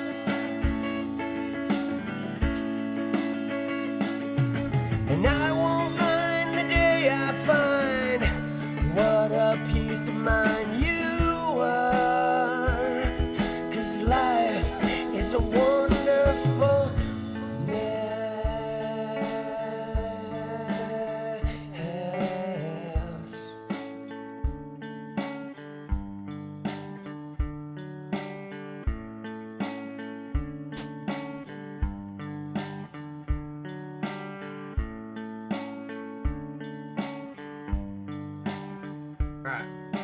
Time to walk away. Let's Trade go. my sunshine in for rain. Same old ways in a different place, but Something's changing, changing. Let's go. Dude, singer from Milli Vanilli said they were never even contacted and are not participating. Yeah, dude, why is Kid Rock not doing this shit? I mean, that's kind of surprising, isn't it? Dude, they are like just shit bags, all right? All right, you ready? You ready to change gears a little bit, guys? I want to look let's talk a minute about Ken Paxton, okay? And let me just show you guys. So obviously I don't know like what's going to happen with Texas. I think that realistically, there's a good shot that Texas votes for Ken Paxton. Okay. However, there is something going on, guys, with this. Okay. This poll came out today, and it was, where is the poll? It was this poll right here, guys. Okay. This poll is devastating for the Republicans. Okay? Devastating. This is a generic ballot poll, 51% to 38. Okay? Now, let me just show you why this is bad, guys. Because a lot of this is about the war. This is about, you know, the economic shit, the tariffs, the gas prices, Trump lying about everything, hiding Epstein. What this does is this endangers every Republican district that is like plus 10 is potentially a Democratic win right now. This is insane. Okay. This is like, if this keeps going, this is going to be House and Senate to the Dems easily. Okay. Now, let me talk about how this affects the Ken Paxton thing. Okay, now let me just show you. Let's look at the Texas primary results. Okay, so this is the runoff results.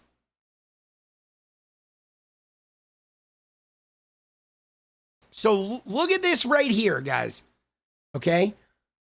This is what I want you to look at. And Paxton cleaned up. Okay. But look at the number of votes, guys. Okay. The number of votes is 1.3 million. Okay. 1.3 million, guys. Okay. Now, I want to show you.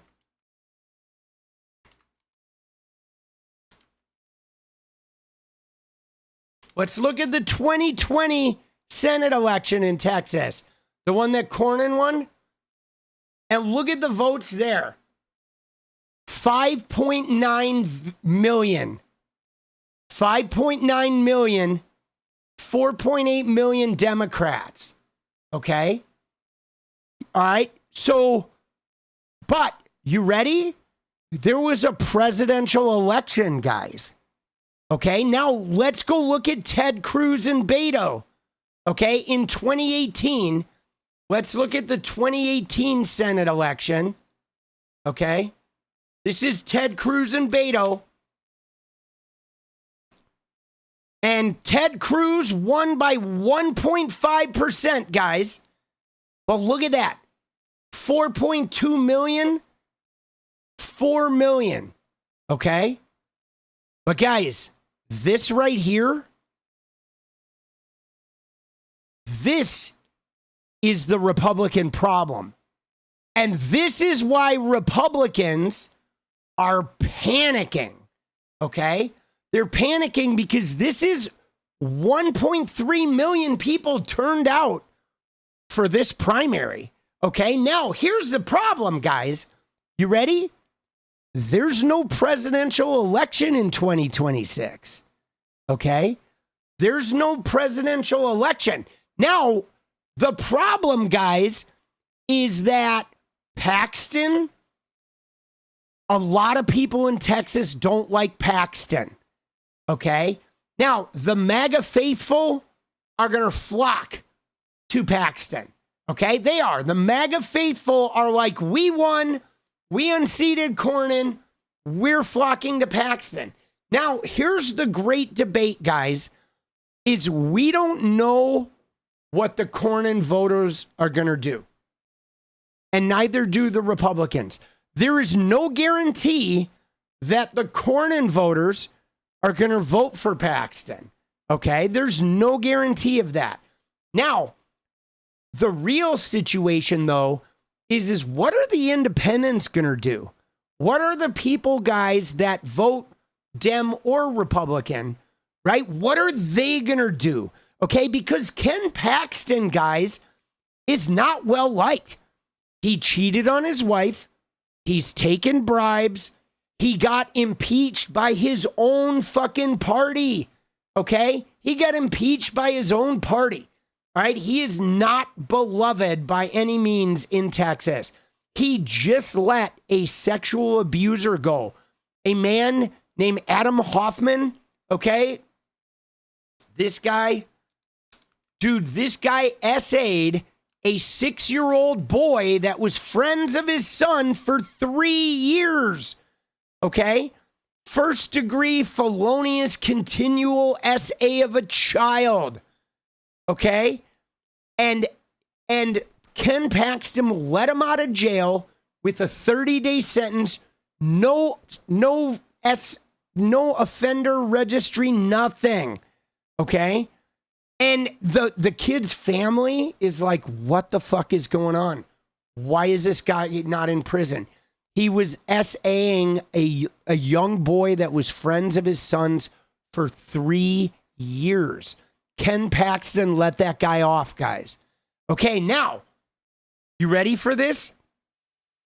So the thing about this is all going to be turnout, okay? Because if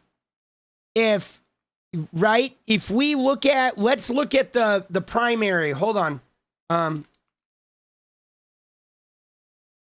See, the Republican primary in Texas, though, is you can't look at those like somebody asked about the Ted Cruz primary. Ted Cruz was like unopposed.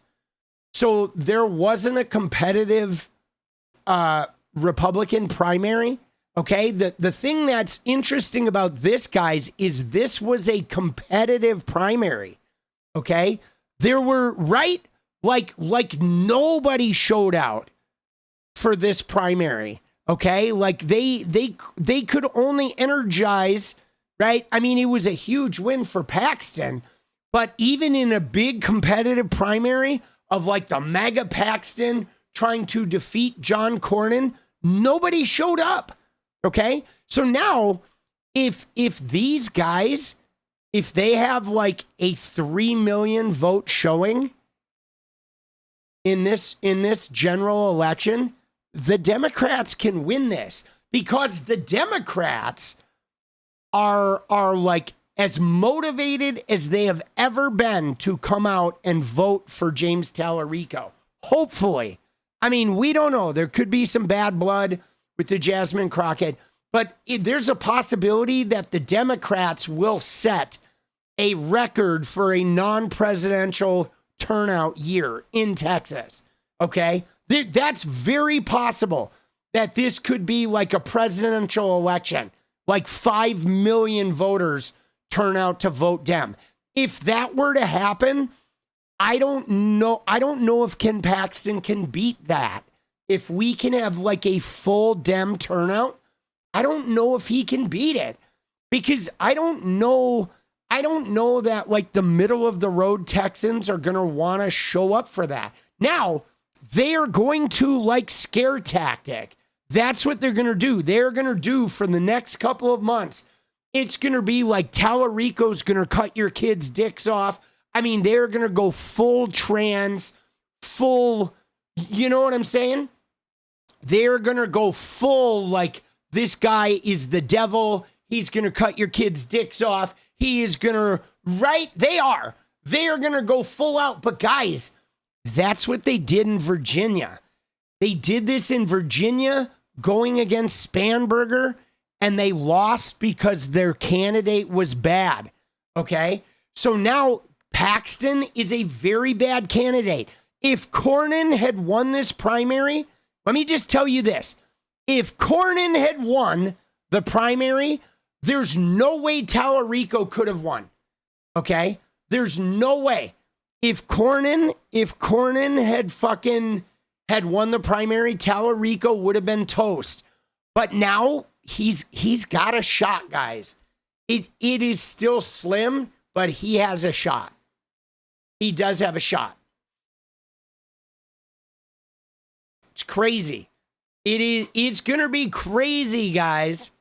It is gonna be crazy. You know, so we'll see, right?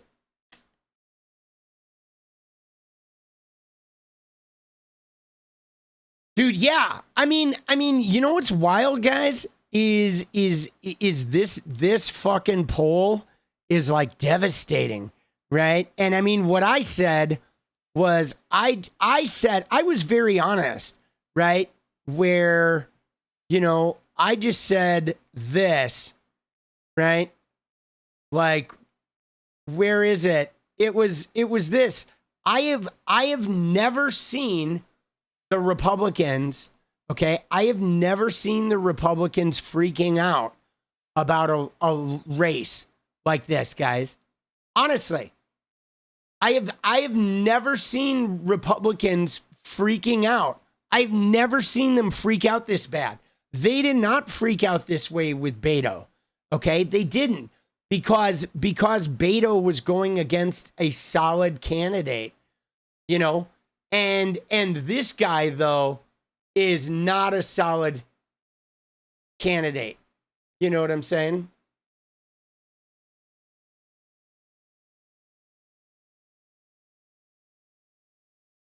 Yeah, I mean, I'm sorry, boss. Your thing is you tried to print the same message like 20 times. You're just being all spammy.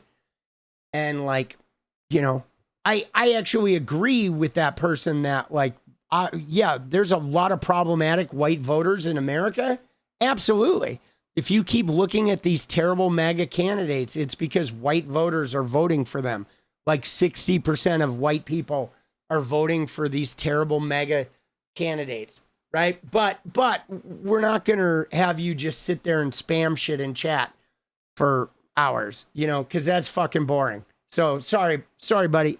You can still watch, but you got your fucking press credentials taken away. All right. But yeah, dude, they are shitting themselves. All right. Now, I want to look at Ken Paxton here for a sec, guys. And I want to say this. Okay, you ready? So with Ken Paxton, dude, this guy, I look at him and I think, you know what? I get that he's a crook. I can see that he's like a Trump stooge. I totally can see, yeah, this guy would let out a child essay predator. Okay. What I don't get when I look at Ken Paxton is like, what fucking woman would cheat with this guy? How is this guy an adulterer? You know what I'm saying? He's got like this weird lazy eye and he's all fucked up and he's a degenerate scumbag. Like, dude, what woman is adultering with this weirdo? Like, seriously. You know what I'm saying? Like, bro, he is such a scumbag, dude.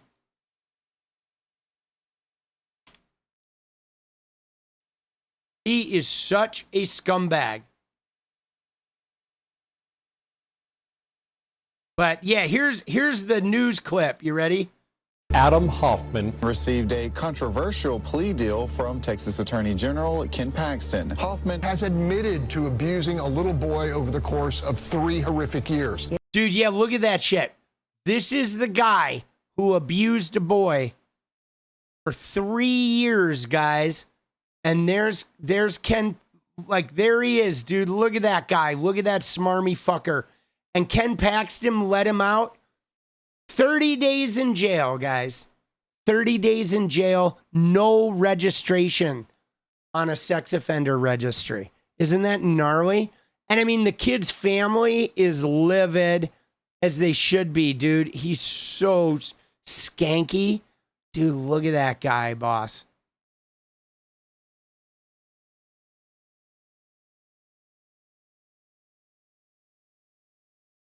Narrative. This narrative that this is a Christian nation. This is sure. It was founded as a Christian nation, and I think they call upon that. Yeah. When they're making these decisions and talking about it in this very particular way. Yeah, and I think no one would disagree that Christianity was influential in the founding of this country, and it's still influential. I mean, it's suffused throughout our culture, our politics. It is a central part of who we are as a nation. But I think it's really important to clarify that we were not founded as a Christian nation. We were founded as a nation where you are free to be a Christian or a Jew or a Muslim or a Sikh or a Buddhist or an atheist. I mean, that's the promise of America, is that we are this multicultural melting pot where no one is told how to pray and no religion is elevated over the others. Dude, I mean, tell me that's not fucking sensible, boss. That's literally, and like the other guy is letting out CSA perpetrators after 30 days, bro. Like, how is this not a slam dunk for Talarico, bro? Right? But they are going to, I'm telling you right now, they're going to be portraying him as like a transgender demon. Okay? They're already making videos. Like Paxton is already like trying to do the Trump they them videos. That's what they're going to do. They're going to say that Talarico is a trans ideology, they them. He's going to cut your kids' dicks off So you got to vote for the adulterous criminal that got impeached by his own party that let the pederast out of jail. And so that pederast can abuse your kids, right? You got to vote for him because the little trans genitals. But I'm telling you right now, guys, this is not enthusiasm, okay? There was not enthusiasm in this runoff, guys. This was a huge runoff, okay? This was a really big, like, oh, MAGA defeating John Cornyn. Like, oh, we gotta maintain this Senate seat. And 1.3 million voters, dude. That's not big. That is not energized. Okay, that's like 1/3 of a like normal Senate election. You know, I don't know, dude. There could be if there's massive Dem turnout, this could be a disaster for the Republicans. We'll see. I wouldn't bet on it. I'm not betting my house on this shit. But there is a slight chance there that the Dems take that one. You know, we'll see though, guys. Right? We will see if there's a big turnout. Okay, right?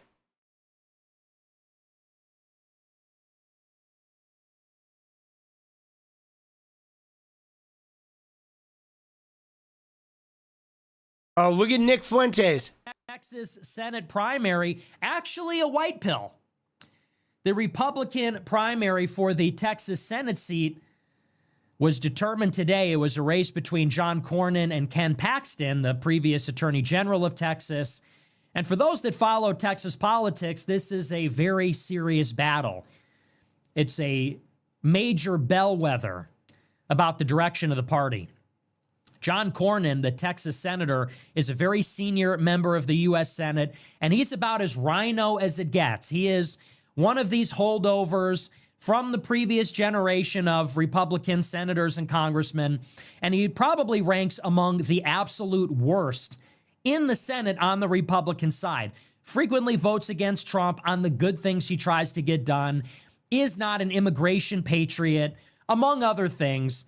He is objectively one of the least America First members of the Republican Party in the Senate.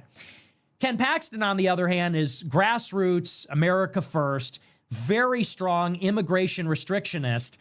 And I have to say, I was pleasantly surprised, I think a lot of people were, when just a few weeks ago, President Trump came out and endorsed Ken Paxton. People didn't really know what side he was going to come down on, and ultimately he made the right call. And it seems like maybe that endorsement pushed Paxton over the edge, and he won tonight. Now, it's an open-ended question whether he will win the general. It's expected to be very competitive, but finally some good news. I think overall reflects a positive direction. Dude, that's how bad Ken Paxton is, that Nick Fuentes is excited about him, guys. Now, let me just tell you, I tell you right now, okay, I think the Senate 2018 Texas, I think of this race right here, guys, okay? Ted Cruz versus Beto O'Rourke. But the problem is Ted Cruz was a good candidate, okay? Ted Cruz, as much as he is a piece of shit in Texas, he was a good candidate. Okay? Everybody in Texas, for the most part, all the red voters support Ted Cruz. A lot of red voters don't support Ken Paxton. Now, what's going to remain to be seen are two things.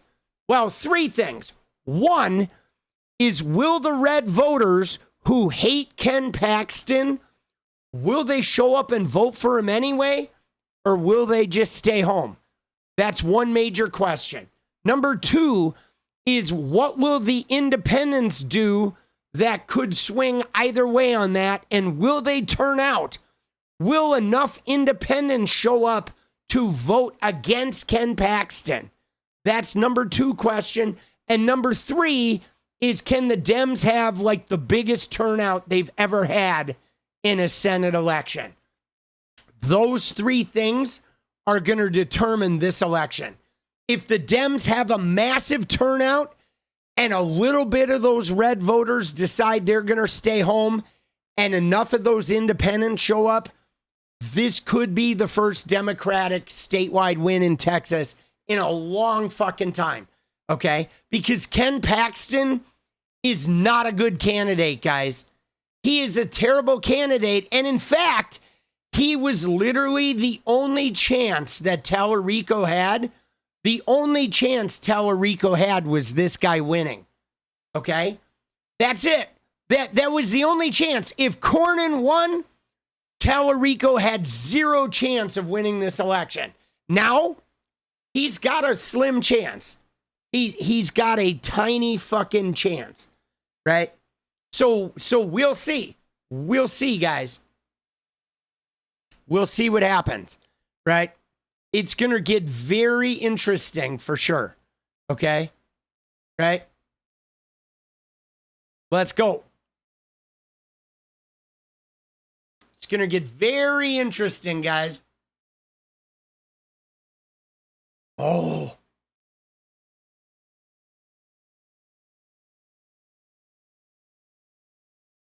Yeah, I'm intrigued.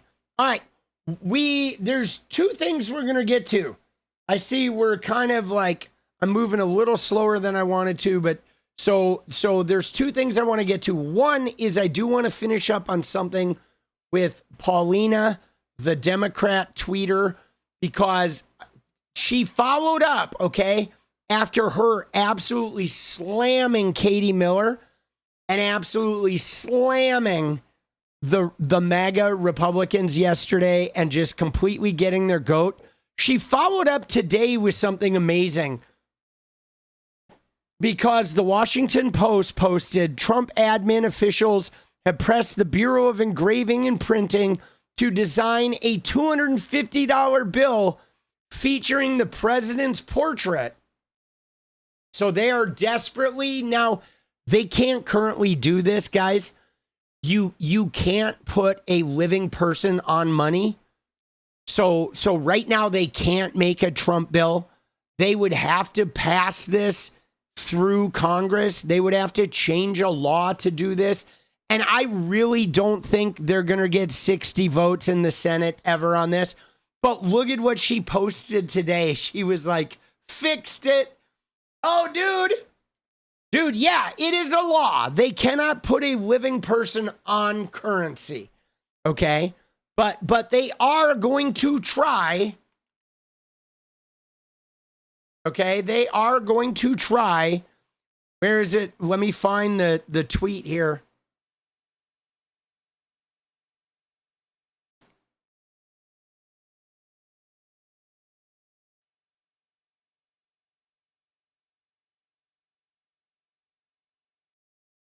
They're going to try to change the law.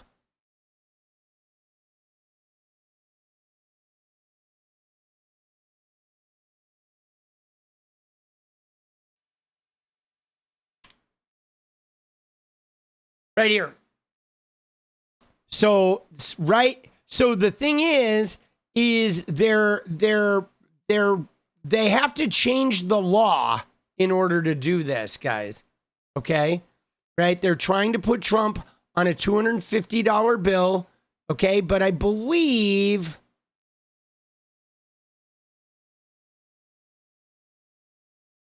where is it? So it was outlawed in 1866. So should this legislative mandate be signed into law, the Bureau of Engraving is moving to proactively produce a 250 commemorative note. But again, though, so they have to pass a law to do this. And they can't do this in reconciliation. So they would literally need 60 votes in the Senate. And guys, there's no fucking way. There's no way they're getting 60 votes in the Senate for a Trump $250 bill. Okay? There's just no way.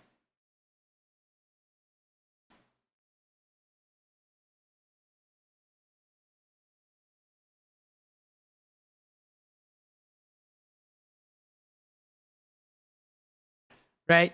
A $250 note is not statutorily authorized without an act of Congress. Okay? So, yeah. But guys, this is what they're trying to do. Isn't that crazy, though, guys? Like, the fact that while we are dying on the vine, they're trying to do a bill with Trump's face on it. That's what they're focused on. They want to make money with his face on it while you pay $8 for a gallon of gas and $25 for a fucking steak, bro. Isn't that crazy? Right? Literally, isn't that wild? But dude, she roasted. She fucking roasted, though. A beautiful roast on the Democrat account.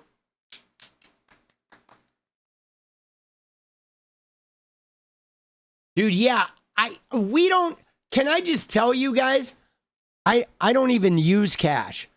Guys, I have not had any cash in my I have not carried any cash for like 5 years. I shit you not. We keep a little bit of cash in the house, and the only thing we use it for is when we buy tamales. We buy tamales from a woman. And so we use cash for tamales. That's it. Other than when we're buying cash from the tamale woman, we don't ever use... Dude, I never use cash. Ever, bro. Oh, my God.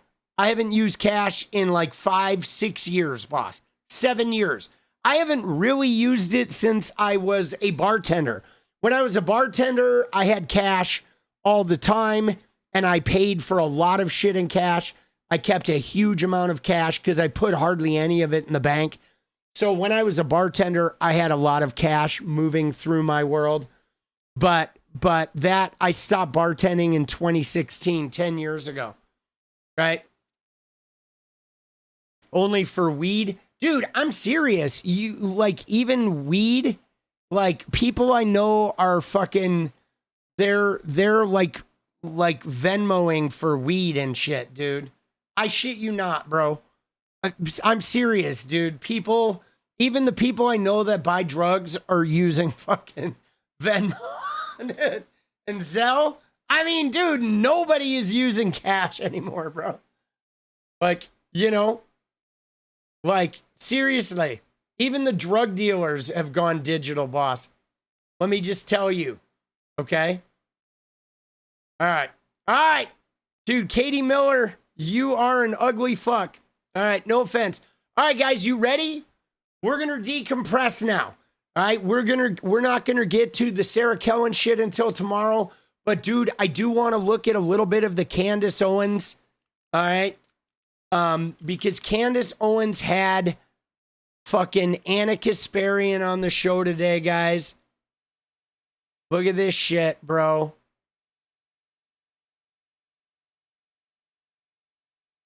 It becomes. But look at this, guys. All right. First off, it's not really like, I don't know, it's not blowing up like her other videos. Okay? It's not blowing up like her other videos. But dude, this is, we got to look at a little bit of this shit, dude. It is Candy O time. But guys, it's Candace Owens and 𝗙cie𝗶𝗹𝗀. Oh, dude. So gross, bro. It is so gnarly. Dude, this shit is so fucking gnarly, boss. Right?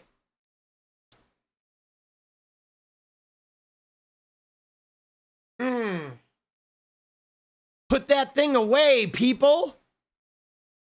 Right? Oh, dude, this is important though, guys, because I'm telling you right now, okay? This is about Tucker Carlson. Okay?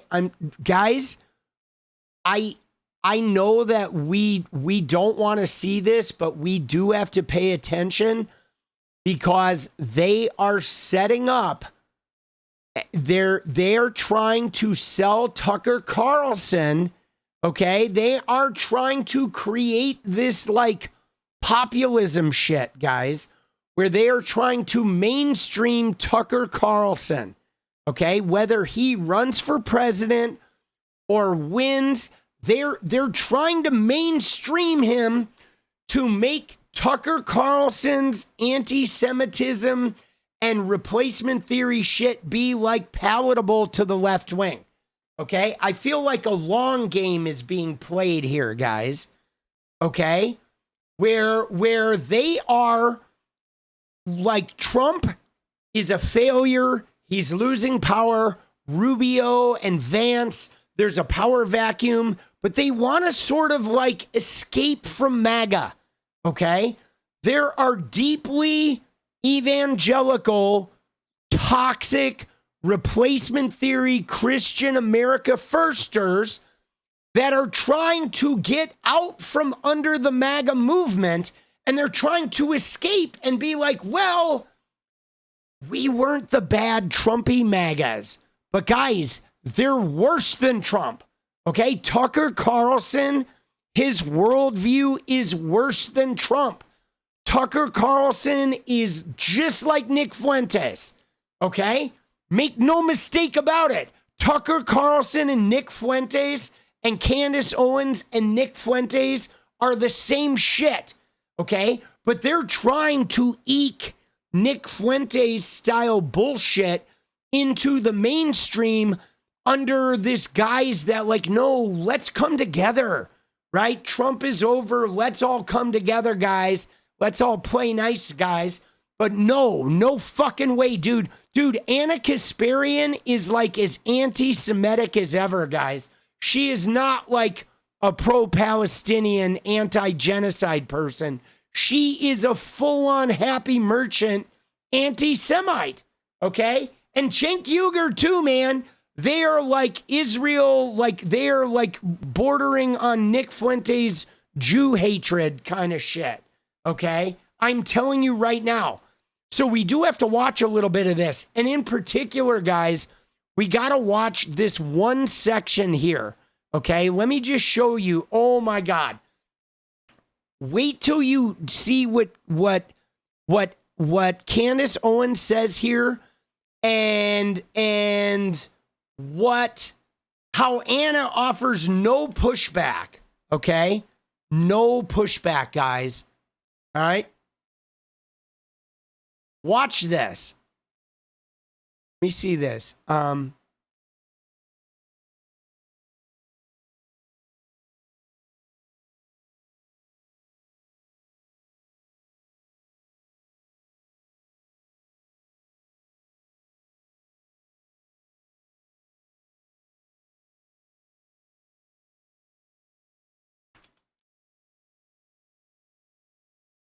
Hold on, I gotta find the spot.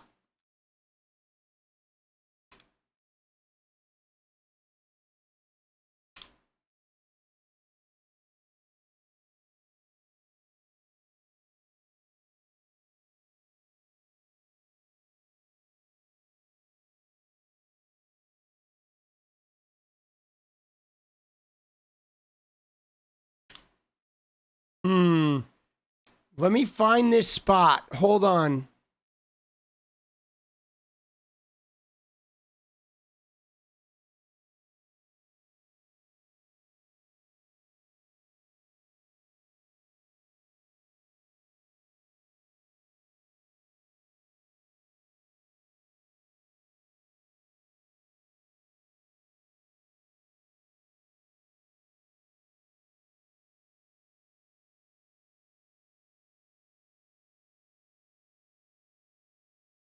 Dude, this shit is so toxic, guys. It is so, like, dude, Anna is so toxic.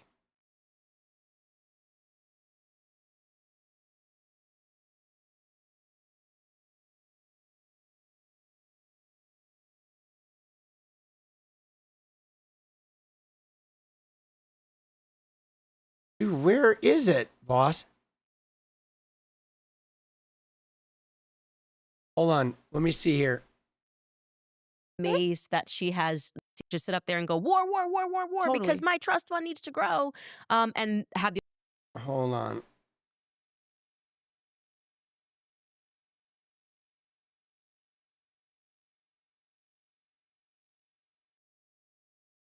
Oh, here we go. Here we go. You ready? Watch this. All right. So this is the part I want to talk to you about. Oh my God, dude. All right. Dude, this is crazy. All right. Now, dude, just watch what Candace says here. Okay? Just watch what Candace says here and how Anna just lets this slide right by. We're going to watch a couple minutes before it, but this is like they're uniting on hatred of Israel, okay? And like remember that Candace Owens her and Tucker Carlson are absolutely anti-Semitic. They have demonized Jewish people. She demonized Jews with Kanye. Okay, they have been spreading like Soros controls the world theories forever and a day. Okay, Candace and Tucker, absolutely. They're devout Christians. They're evangelical replacement theory Christians. She wore those White Lives Matter shirts with Kanye. I mean, they are fucked up, okay?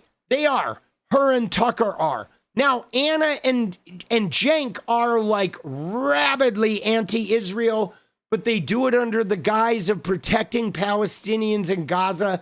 But man, dude, she's happy merchanting. They are like going down the pipeline.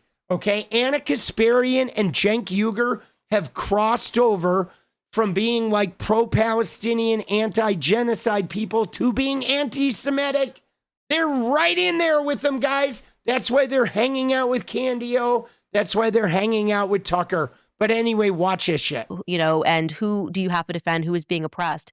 And so there's this sort of trigger mechanism that is within all of us. It's buried within us from the time that we're kids, and we don't realize it because we're just taking in so much media. We're listening to our teachers, and then we're like, October 7th happens, and then they go, remember all that stuff? Like, this is now, you have to understand what they're going to do next. Think about what happened. You don't want another Holocaust. It's like priming you to be accepting of something that just goes against your core principles. And for Jewish Americans too. So you can understand why they reacted the way that they did right away. Of course. They're going to get that 20 times worse. It's going to be your stories about your grandma in your book. You go to temple, you go to, you go to synagogue, and you're going to have those presets. And then it went too far. And a lot of them snapped out of it. And now I get Jewish people emailing me. Totally. Being like, I don't know what this is. I don't know why I'm being told I have to defend Jeffrey Epstein. I don't know why I'm being told it's wild. I have to defend Bibi Netanyahu. So can we just address how... Dude, did you hear what Candace said right there? She said she is getting emails from Jewish people who are saying, I don't know why I have to defend Jeffrey Epstein. Right? Now, that is a wild fucking claim, okay? That, like, there's some, like, pressuring, like, Jewish people are being pressured to defend Jeffrey Epstein. I don't believe that is actually happening, okay? Now, right, but Candace is like, oh, I'm getting emails from Jewish people. And Anna's like, no pushback there. That just like slides through that like, yes. Oh, there's a large contingent of Jewish people. Like, first off, I don't know how many Jewish people are watching Candace Owens. I'm not really buying that Candace Owens has a lot of Jewish audience after all of the toxicity she has expressed. Okay? Right? And the thing about this is there's no doubt that like government officials in Israel are like protecting and covering up for Epstein. Okay? Because Ehud Barak was heavily connected to Jeffrey Epstein, and who knows what other high-ranking Israeli officials are involved in that world. I mean, goddamn, dude, like most of the right-wing high-ranking officials in our government are covering for Epstein.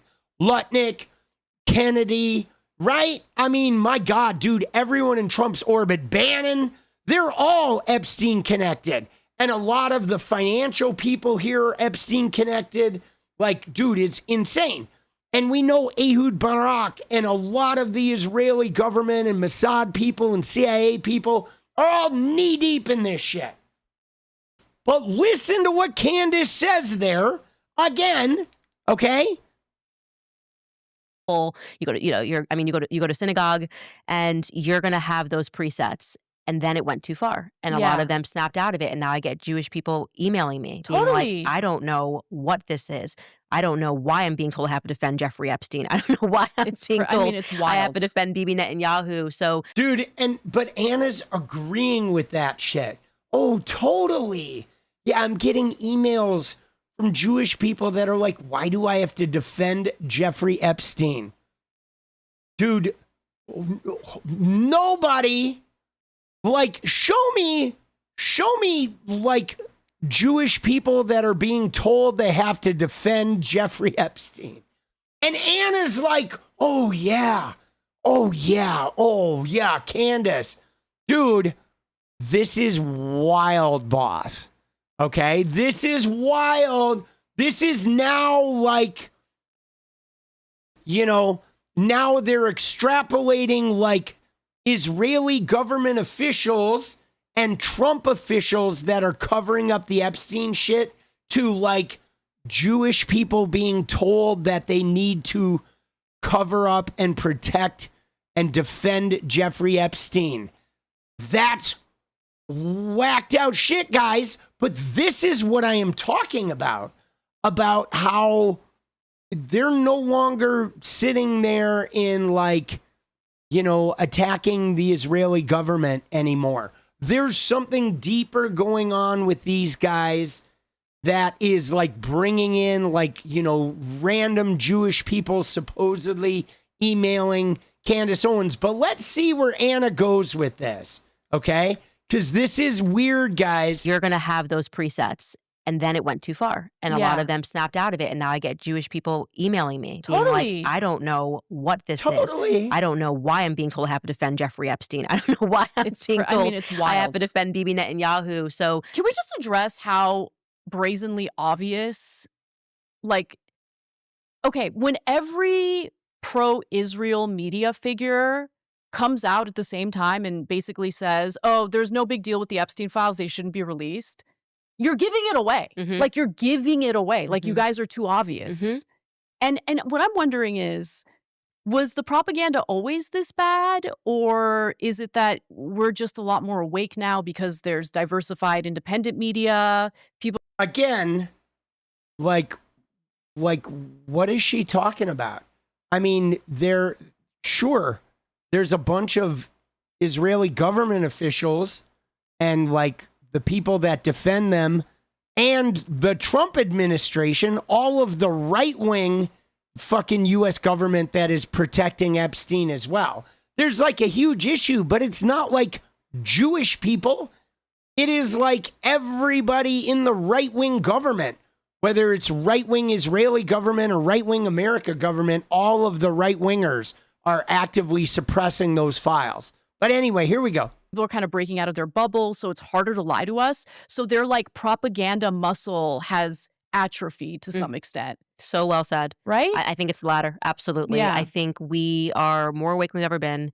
There's independent media. And it's also, like you said earlier, they can't help themselves. So the entire strategy of a Daily Wire, try to destroy me, actually woke a lot of people up. It's like, my goodness, Candace was going around Judeo-Christian, doing all the things. She worked at Prager. You want me to believe that overnight Candace Owens became an anti-Semite? For Adolf real, Hitler? though. I know. She was working with, Ben Shapiro and Marisha Straight and Dennis Prager. And they're like, yeah, no, it's crazy how it happened. She fell. But do you see what she did there too, though, guys? You see how she said Adolf Hitler? Like, that's how she's like trying to step away from her anti-Semitism, is like, oh, they're calling me Adolf Hitler. But like, no, Candace Owens' anti-Semitism and Adolf Hitler's anti-Semitism are not the same thing. But do you see what she's doing? She's like, they're calling me Adolf Hitler. And it's like, no, nobody's calling Candace Owens Adolf Hitler. But Candace Owens has definitely been engaged in long-term anti-Semitism, guys. Like deeply with the George Soros routine, the cabal. You know what I'm saying? But like they're like, watch her little rant here about how she tries to sidestep the anti-Semitism by using the Hitler tag, by going to the most extreme, like whatever Nazi guy out there. And bumped her head, and now she's Adolf Hitler, and that it's the whiplash. Right. We're actually woke a lot of people up. It's like, my goodness, Candace was going around Judeo-Christian, doing all the things. She worked at Prager. You want me to believe that overnight Candace Owens became an anti-Semite? For Adolf real, Hitler? though. I know. She was working with Ben Shapiro and Marisha Strait and Dennis Prager, and they're like, yeah, no, it's crazy how it happened. She fell and bumped her head, and now she's Adolf Hitler, and that it's the whiplash. It's too fast. Yeah. People go, okay, maybe you had me at Nick Fuentes. This is like if people go, okay, he was done early, he's 18, we didn't know who he was. But they just start moving, and then you're going, it's Candace Owens. Oh no, Tucker Carlson bumped his head and became Adolf Hitler. Right. It becomes way too, and then you go, okay, let me go back and really see what's happening here. But you see that though? Like they're, to them, anti-Semitism is Adolf Hitler. Right? You know what I mean? Do you see what's going on though with these clowns? Is like they're trying to ride the anti-Zionism scenario, but like Candace Owens has always had anti-Semitism as part of her shtick, and so is Tucker Carlson. But now they're trying to equate like right. She keeps using Adolf Hitler. And it's like, yo, she's trying to sidestep. She's trying to like get out of jail of her and Tucker's anti-Semitic bullshit by saying like, ooh, I'm not Adolf Hitler, but they're saying we bumped our heads and became Adolf Hitler. But like, bro, the gaslighting is insane there. That like, yeah, if you're not Adolf Hitler, that means, you're not anti-Semitic. You couldn't have been anti-Semitic. You have to be Adolf Hitler to be anti-Semitic. Dude, it's wild. And Anna's chewing this up. Okay, but Anna was like happy merchanting just a few months ago. I mean, this shit is so crazy, dude. Because, I mean, look, Nick Fuentes' rhetoric is nowhere close to Tucker Carlson's rhetoric. Nowhere close to it. Dude, Nick Fuentes and Tucker Carlson are practically the same fucking thing, guys. Like, that's the thing that I am in complete disagreement with. That Nick Fuentes and Tucker Carlson, especially if you look at Tucker Carlson historically, what he did when he was at Fox, he is like Nick Fuentes, but with old money and many more political connections. Okay? And you know what I'm saying? And he is like trying to sort of like pretend like he's not. But dude, they're very similar. They're the exact same fucking zip code, boss. They're all in the same box. Right, but they're lumped together. And to me, this isn't really about hatred toward Jewish people, which I find immoral, just like I would find hatred toward Muslims or hatred toward Christians. Like, hating any group of people simply based on their identity is wrong. I've always been against that. Yeah.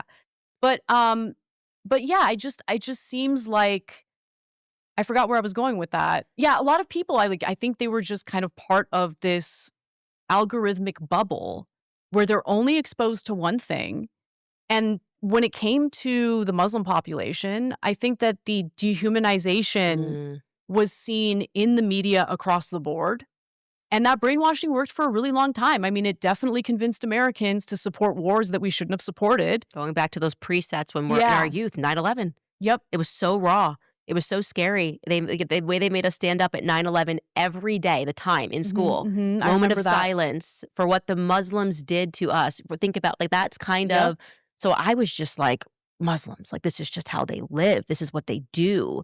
And didn't register to me as Islamophobia. I just thought, I'm educated. It's a token of your education. Dude, Candace Owens does not support Muslims. Okay? She does not. Neither does Tucker Carlson. Give me a fucking break, though. They're trying to, like, oh, look at us. We're, like, unprogrammed now. Dude, I'm not buying this. I'm not buying this, boss. You know what I'm saying? I am not fucking buying this for a minute. Dude, like, there's no fucking way. And nobody was, like, stood up and fucking, you know, dude, they are scoundreling, guys. What they're trying to do, guys, is, I'm telling you right now, they're trying to mainstream Tucker Carlson's Nick Fuentes like rhetoric, but they're trying to make it seem like he is not Nick Fuentes, that Tucker is very different than this. And these guys are really like, no, we're open. We're not, you know, we're not anti-Semitic. We're not Adolf Hitler, right? Dude, they're gaming, okay? They're gaming. They're trying to mainstream Tucker. They're trying to get him an out, guys, okay? They're trying to escape. They're trying to get MAGA, like a segment of MAGA, out of the MAGA movement and give them cover and detach them from Trump and detach them from MAGA and pull them out of the fucking fray, if you will. Okay? And dude, Tucker, like, I'm telling you right now, we are not going to mainstream Tucker Carlson. We're not going to mainstream Candace Owens, guys. Okay? And I mean, I don't think it's all about weakening the MAGA gang, guys. I don't. I think it's twofold. I think part of it is to sort of like break a section of MAGA off, but part of this, guys, is to try and use 𝗙cie Kasparian's like leftism connections. They want to peel away disaffected leftists who are upset with the Democratic Party, guys. Okay? Like 𝗙cie Kasparian, because you have to ask, why would they be bringing 𝗙cie Kasparian in? She affects the MAGA movement 0%. Okay, so why are they bringing in Hunter Biden? Why are they bringing in 𝗙cie Kasparian? They're trying to get people that are upset with the Democratic Party, upset with the people who fucked over Joe Biden, upset with the Democrats who are corporate Dems. They're trying to peel them away, guys. There is no reason to bring 𝗙cie into the destruction of MAGA, okay? Or Hunter Biden. They're trying to get anti-Democrat sentiment, and they're trying to peel away a new, like, populist movement that is the same as the MAGA movement, okay? It's like MAGA people realizing how Trump fucked up by being too polarizing, and they're like, no, what we're going to do is we're going to, like, take Trump and Nick Fuentes, and we're going to, like, get away from Trump, and we're going to try to be like, let's unite, guys. Let's unite and cram Bibles up your fucking asses. Okay? Right? And the stickler, though, is around abortion. Okay? Like what they're not going to talk about, guys, is on this Candace thing, I don't think they're going to talk about abortion, guys. Right? You ready? Like, watch this. Okay, here. All right, you ready? Let's just fucking, they're going to gloss over abortion. Right? Watch this. Ready? Let's look at the 2 mentions of abortion here. Hi, babe. Let's look at the 2 mentions of abortion here, guys. Okay? Hold on. And the lead up. You know. All right, watch this. Watch this. Here we go. Children, elderly people. Realize that you have a sitting United States congressman wearing the uniform of a foreign country in the halls of Congress, talking about how it's okay to just slaughter an entire group of people, including women, children, elderly people, because of the cult he's in. It is a cult. And I mean, what are our values as a country? And the other thing is the fact that you were willing to put everything on the line to speak out against the genocide in Gaza made me realize that you are actually good faith on other political views you have, right? Because I'm pro-choice. That hasn't changed. I mean, I'm definitely not in favor of, late-term abortions happen, but they're very rare. But, I think that there were some laws written in a way that could have been abused, whatever, But my point is... Dude, look at what she did there, right? She I'm pro-choice. And then, there's some laws that could have been abused. She's pandering. Oh, whatever. Oh, let me just gloss over that and watch. Candace will say nothing about this. When it came to conservatives who said that they're anti-choice, I was like, they just want to control women. That's all it's about. They don't actually see the fetus as a life. They don't see a zygote as the same as a human life. No, but you do, actually, right? Because you'll see conservatives cheer on what's happening in Gaza and now Lebanon, and then purport to be pro-life. Yep. That was one of the big ones for me where I was going, we're pro-life and you're telling me that there's an exception because you have some heretical theology that's telling you that, all of these rules are, of course, we should be abiding by this. And of course, it's the right thing to do. And God, Jesus Christ. And then they go, but unless it happens in Israel, then it's okay. So I'm like, wait, so there's this random carve out where we can mass murder kids as long as it's in Israel? Why doesn't every mass murderer just go to Israel and just do whatever they want? And then you just go, well, they're chosen. So this land is chosen so they can do whatever they want on this land. But dude, what's crazy is she helped usher in Donald Trump, who just mass murdered 200 young girls firing a fucking missile. You know what I'm saying? Firing a fucking missile into the fucking, a school, right? A school, turning on subs only. I don't know what you're talking about, Steph, right? About it's always you have to be subscribers only to chat. Like that's always been the thing. But I don't know what you're talking about. There's nothing that is different than a normal stream, right? So regular public stream. You know what I mean? But it's always, you have to be a subscriber to chat. Always. Right? Just put a message that said it was just turned on. Yeah, I don't know what that is. Yeah, I don't know what that is. But isn't that wild? Did you see, though, the way she glossed over? Let's see the other mention of abortion, okay? Which is an hour and 20 minutes later. Big time. I think the popularity of Tucker Carlson gives me a look into what the conservative movement is evolving toward. At least I'm hoping that's the case because he's very much conservative. Don't get me wrong. I mean, he's still, anti-abortion, all the conservative values that have existed when it comes to social issues. But he woke up to the neocons. He woke up to the big game that's being played with our money, our resources, with our reputations as Americans. And he's speaking out against it, and he's taking a huge risk. And guess what?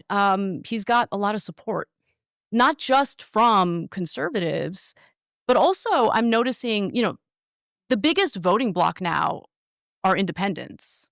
And he has a lot of support among independents as well. I'm even seeing some hardcore lefties reluctantly admit Tucker's right about this, And Dude, what is she talking about, dude? Show me a hardcore lefty. Show me any one of them that has said Tucker Carlson is right about shit. You see what's going on, guys? Do you see? This is not about destroying MAGA. They're trying to peel, guys. Okay?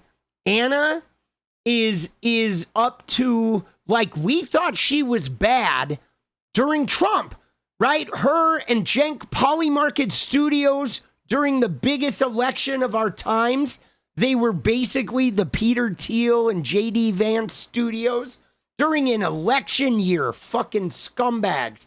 Then Anna said Trump was not a fascist. Project 2025 wasn't real. And what did they do? They systematically trashed Kamala Harris. Okay? They trashed Biden the whole time. And then when Biden finally dropped out, they trashed Kamala.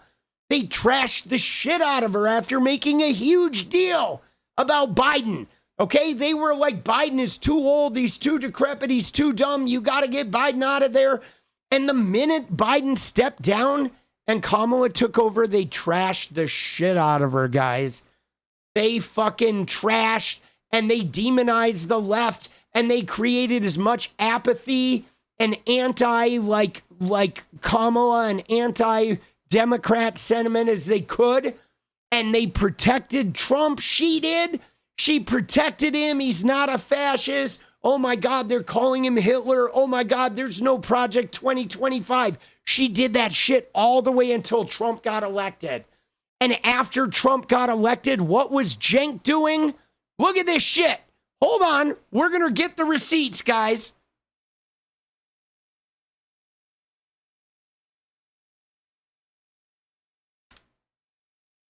Let me see.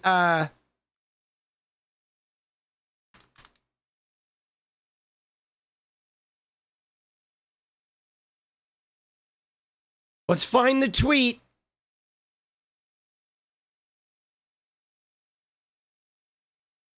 I'm going to find the tweet.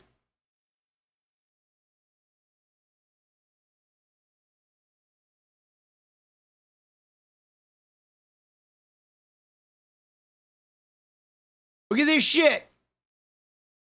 So look at this.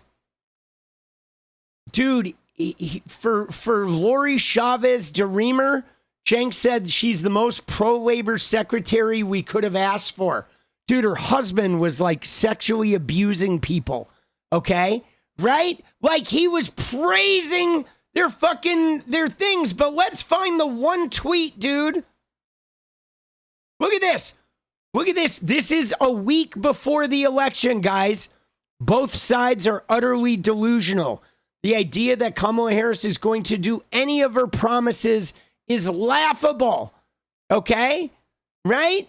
The idea that Trump is a good person is even more laughable, but there is new hope and there's a new populist movement on the right. Dude, he was doing this shit a week before the election, trashing Kamala. And then look at what Cenk said about Trump.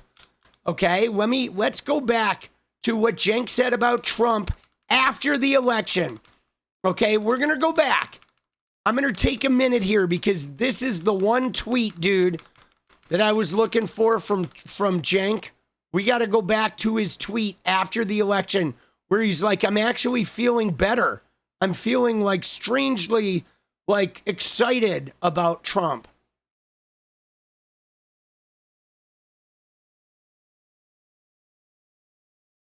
Dude, it's going to take a sec here. Because we got to go all the way back to November of 2024. I couldn't remember the wording.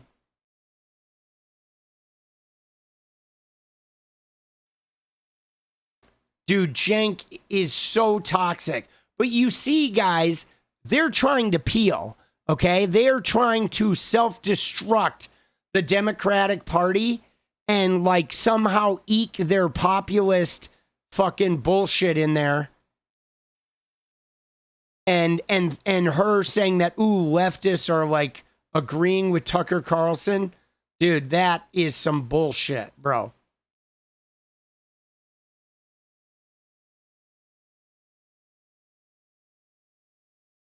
All right, we're almost there. We're almost to the worst Cenk Uygur tweet of all time, boss. All right, you ready? Here we go.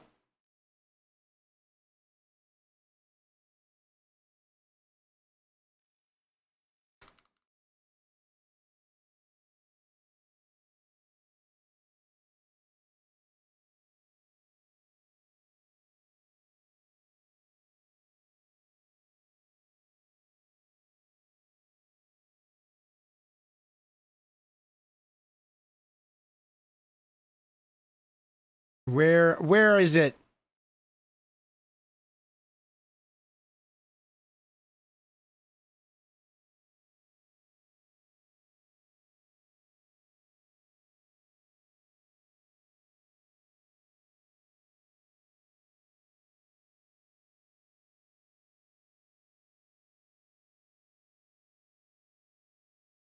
Dude, I gotta find this tweet.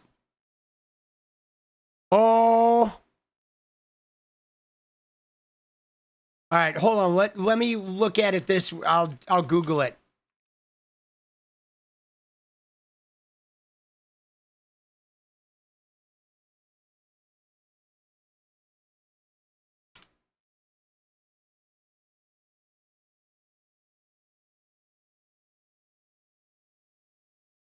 Okay, here it is.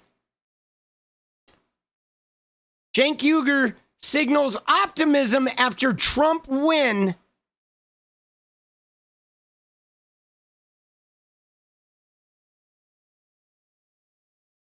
All right, now I got it. Now I got the wording. Here it is, guys.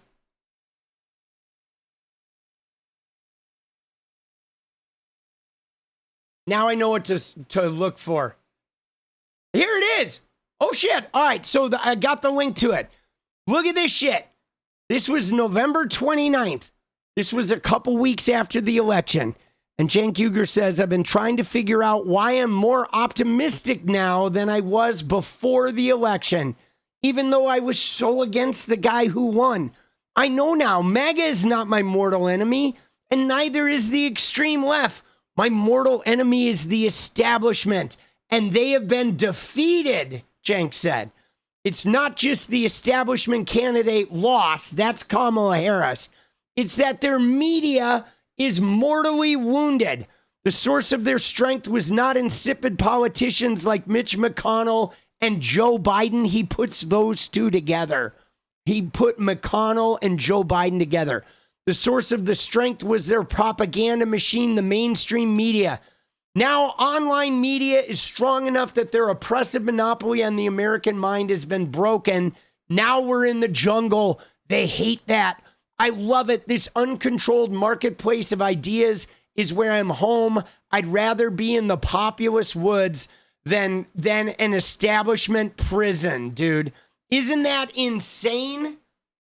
Guys, that is fucking nuts, bro. Okay? That is nuts. And that was anti-Kamala Harris. Anti-Democratic Party, guys. This is what they're doing. This is what they're doing, guys. And look at this. Look at this shit. He's got a lot of support. Not just, he's taking a huge, our reputations as Americans, but he woke up to the neocons. He woke up to the big game that's being played with our money, our resources, with our reputations as Americans. And he's speaking out against it, and he's taking a huge risk. And guess what? He's got a lot of support, not just from conservatives, but also I'm noticing, the biggest voting bloc now are independents. And he has a lot of support among independents as well. I'm even seeing some hardcore lefties like reluctantly admit like Tucker's right about this, you know. and I love it. I love that. Be honest with yourself. Dude. Who cares about the labels? What are your values? And stick to those values. And if you do that, you have to give Tucker Carlson credit for being as vociferous as he's been against Israel's influence on the United States, what's been going down in the Middle East. Dude, Tucker Carlson gets zero credit. Zero. I don't care what he fucking says. I don't care if I even agree with him about like something he says about Israel. Tucker Carlson gets zero fucking credit. He is a religious, like demon scratching him in bed, zealot, freak, old money, fucking like replacement theory, degenerate fucking piece of trash. Tucker Carlson gets zero credit. And has Tucker shit on her nose. Yes. Dude. Isn't that crazy? And not only that, guys, but Tucker literally, dude, look at this. Dude, just a couple months ago, bro. Dude, Tucker was like, where's he? Where's this fucker? Dude, look at him. There's Tucker in a meeting with the oil industry executives. Dude, Trump's meeting with the oil executives, and who is in that room, guys? Tucker fucking Carlson, bro. Oh, yeah. Dude, zero credit, bro. Zero fucking credit, boss. How much we have lost in blood and treasure when it came to forever wars that were fought on behalf of Israel in the past. And by the way, this is not, I want to be clear, this is not a partisan thing. Like, this foreign policy is very much bipartisan. Now, again, if you want to like fighting Zionism and getting us out of the Middle East wars and all that shit, that is absolutely like a necessary goal, but we're not aligning with Tucker Carlson to get there. Because Tucker Carlson, en route to that goal, Tucker Carlson is going to take us right to where Nick Fuentes and the Heritage Foundation and all those other motherfuckers want us to go, okay? That is the problem there, okay? Dude, these fucking clowns, bro. Scumbags. You know what I'm saying? Dude, scumbags. Anna is doing scumbaggery, Under guys. Obama, and a lot of people don't know this, we wanted to assist Israel in turning Syria into a failed state. And we certainly succeeded in that mission.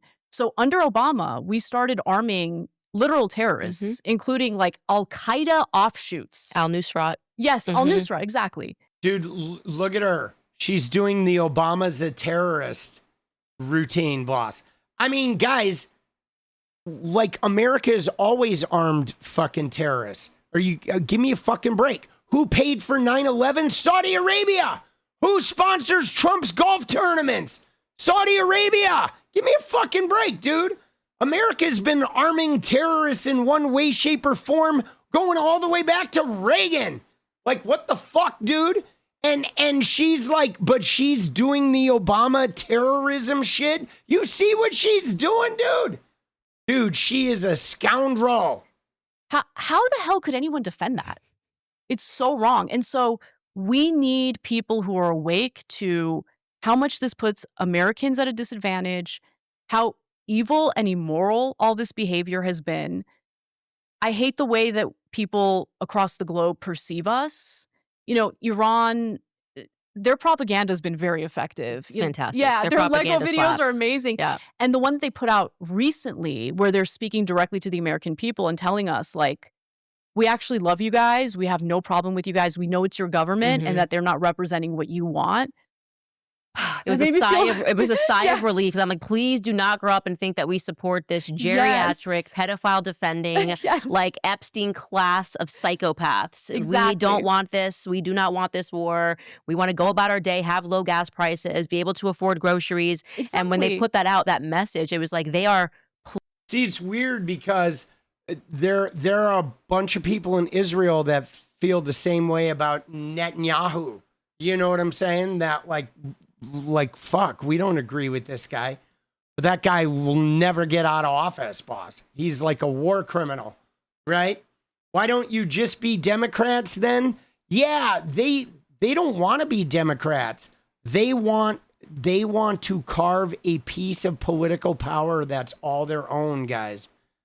That's just it. This is about destroying both parties and trying to create some populist shit that like they can be a part of. Because you got to remember that Cenk Uygur, he wants to be in Congress, guys.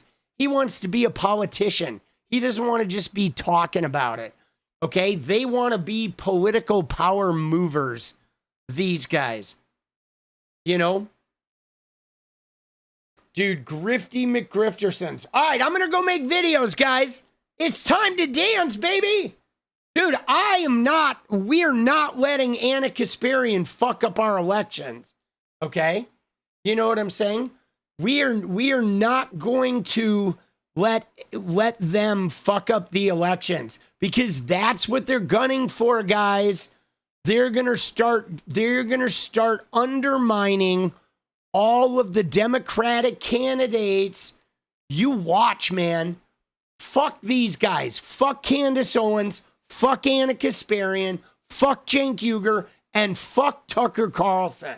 All right? All right, you ready? You ready for some dance, dude? Let's get this shit going. Dude, Steph, let's go. It's good to have you back. It's good to be back. Let's go, baby.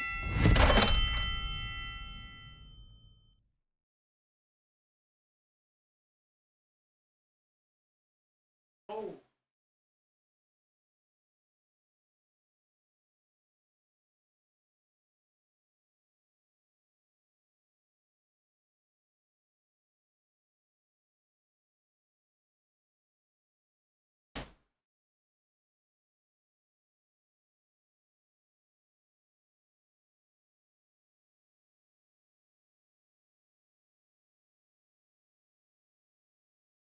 Let's go, let's go!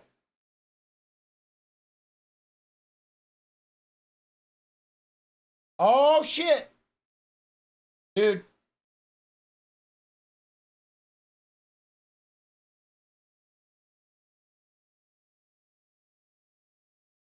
Let's go.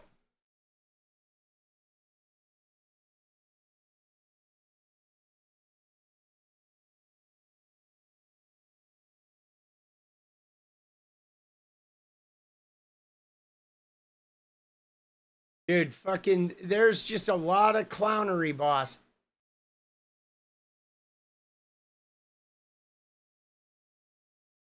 Dude, Anna, though, like, what a fucking, like, dude, Anna is so devious, guys. She's so devious.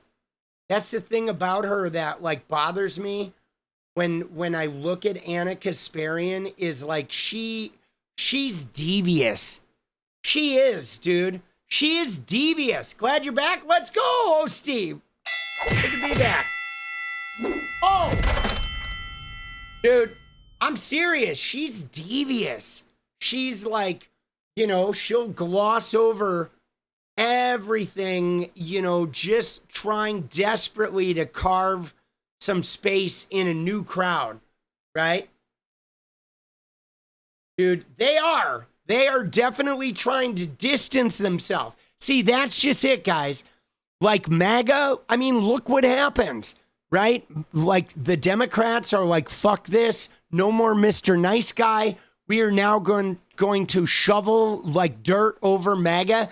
And so now all of these skeezy MAGA shitters are trying to eke their way out, right? Like Candace and Tucker and all, you know, Megyn Kelly, all these loathsome motherfuckers are trying to be like, well, we're not MAGA. We weren't MAGA. We had nothing to do with that. And they're trying to eke their way out and continue their religious bullshit and Bibles up the ass, but doing it under the guise of like, no, we didn't have anything to do with that. We're populist. Dude, fuck these scumbags. All right, you ready? Let's get a little deja vu going. Oh! All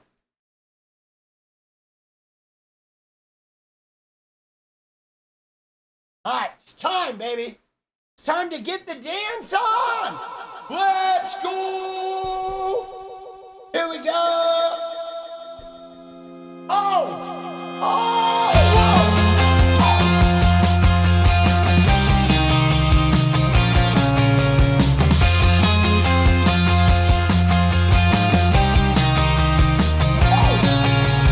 Got a lot of choices. I got a lot of ways that I can go. I hear a lot of voices. They have a lot to say, but I don't know. Been here before. Yeah, I do recognize the title. There's marble floor, and I don't need my eyes to see what lies behind that wooden door. A little deja vu, I'm gonna get it right. A little time with you, and I can see it like things will turn out okay. Everything lately, I'm feeling so familiar. Coming on greatly, it's feeling like a million. I've been here before, yeah, I do recognize the title. This marble floor, and I don't need my eyes to see what lies behind that wooden door. A little deja vu, I'm gonna get it right. A little time with you, and I can see it like. A little deja vu, I'm gonna get it right. A little time with you, and I can see it like things will turn out okay. Let's Coming up slowly, this feeling that I have now, almost a bit holy, an notion that I will make it out somehow. A little deja vu, I'm gonna get it right. A little time with you, and I can see it like. A little deja vu, I'm gonna get it right. A little time with you, and I can see it like things will turn out alright this time, I know. All right. Let's go. Some days it just feels like this. You missed the dancing? Yeah, dude. Feels good to cut loose a little bit. Yes, that is Stephen Carlin. It just feels like I struggle to catch up.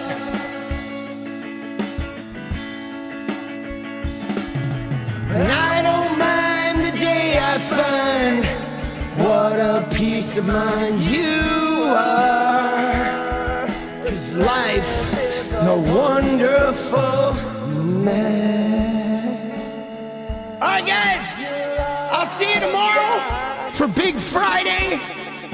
All right, we're back. We're gonna be making some videos now, getting back into action. All right, I appreciate you guys. Take care of that head, boss. All right, we got a lot of chaos coming up.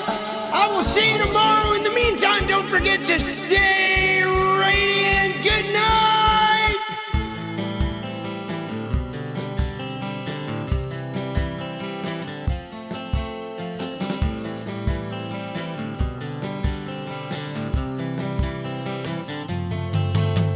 Hey, I just wanna change the world. I just want the perfect girl. I don't wanna hang around, I'd rather be found. It gets better, I wonder, my pleasure together. Everyone's waiting, anticipating.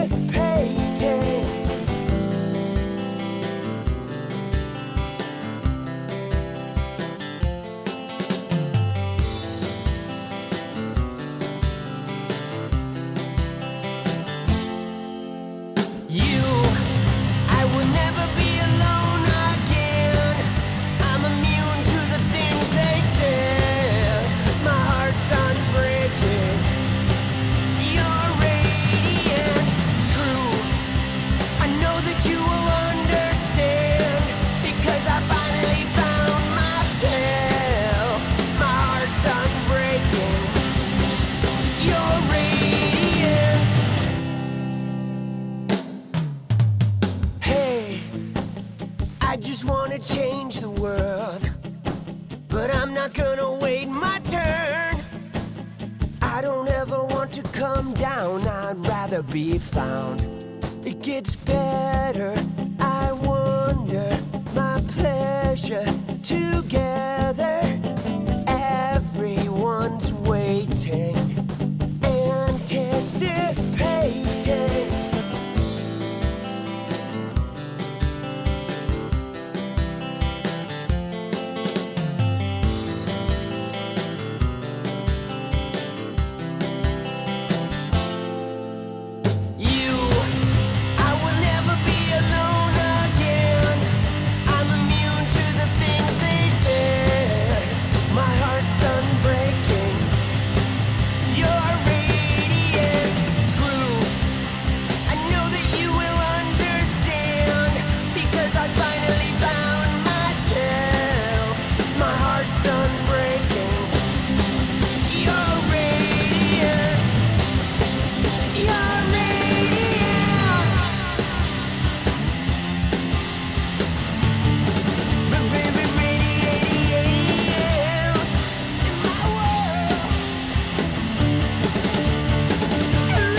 It's about you. I would never be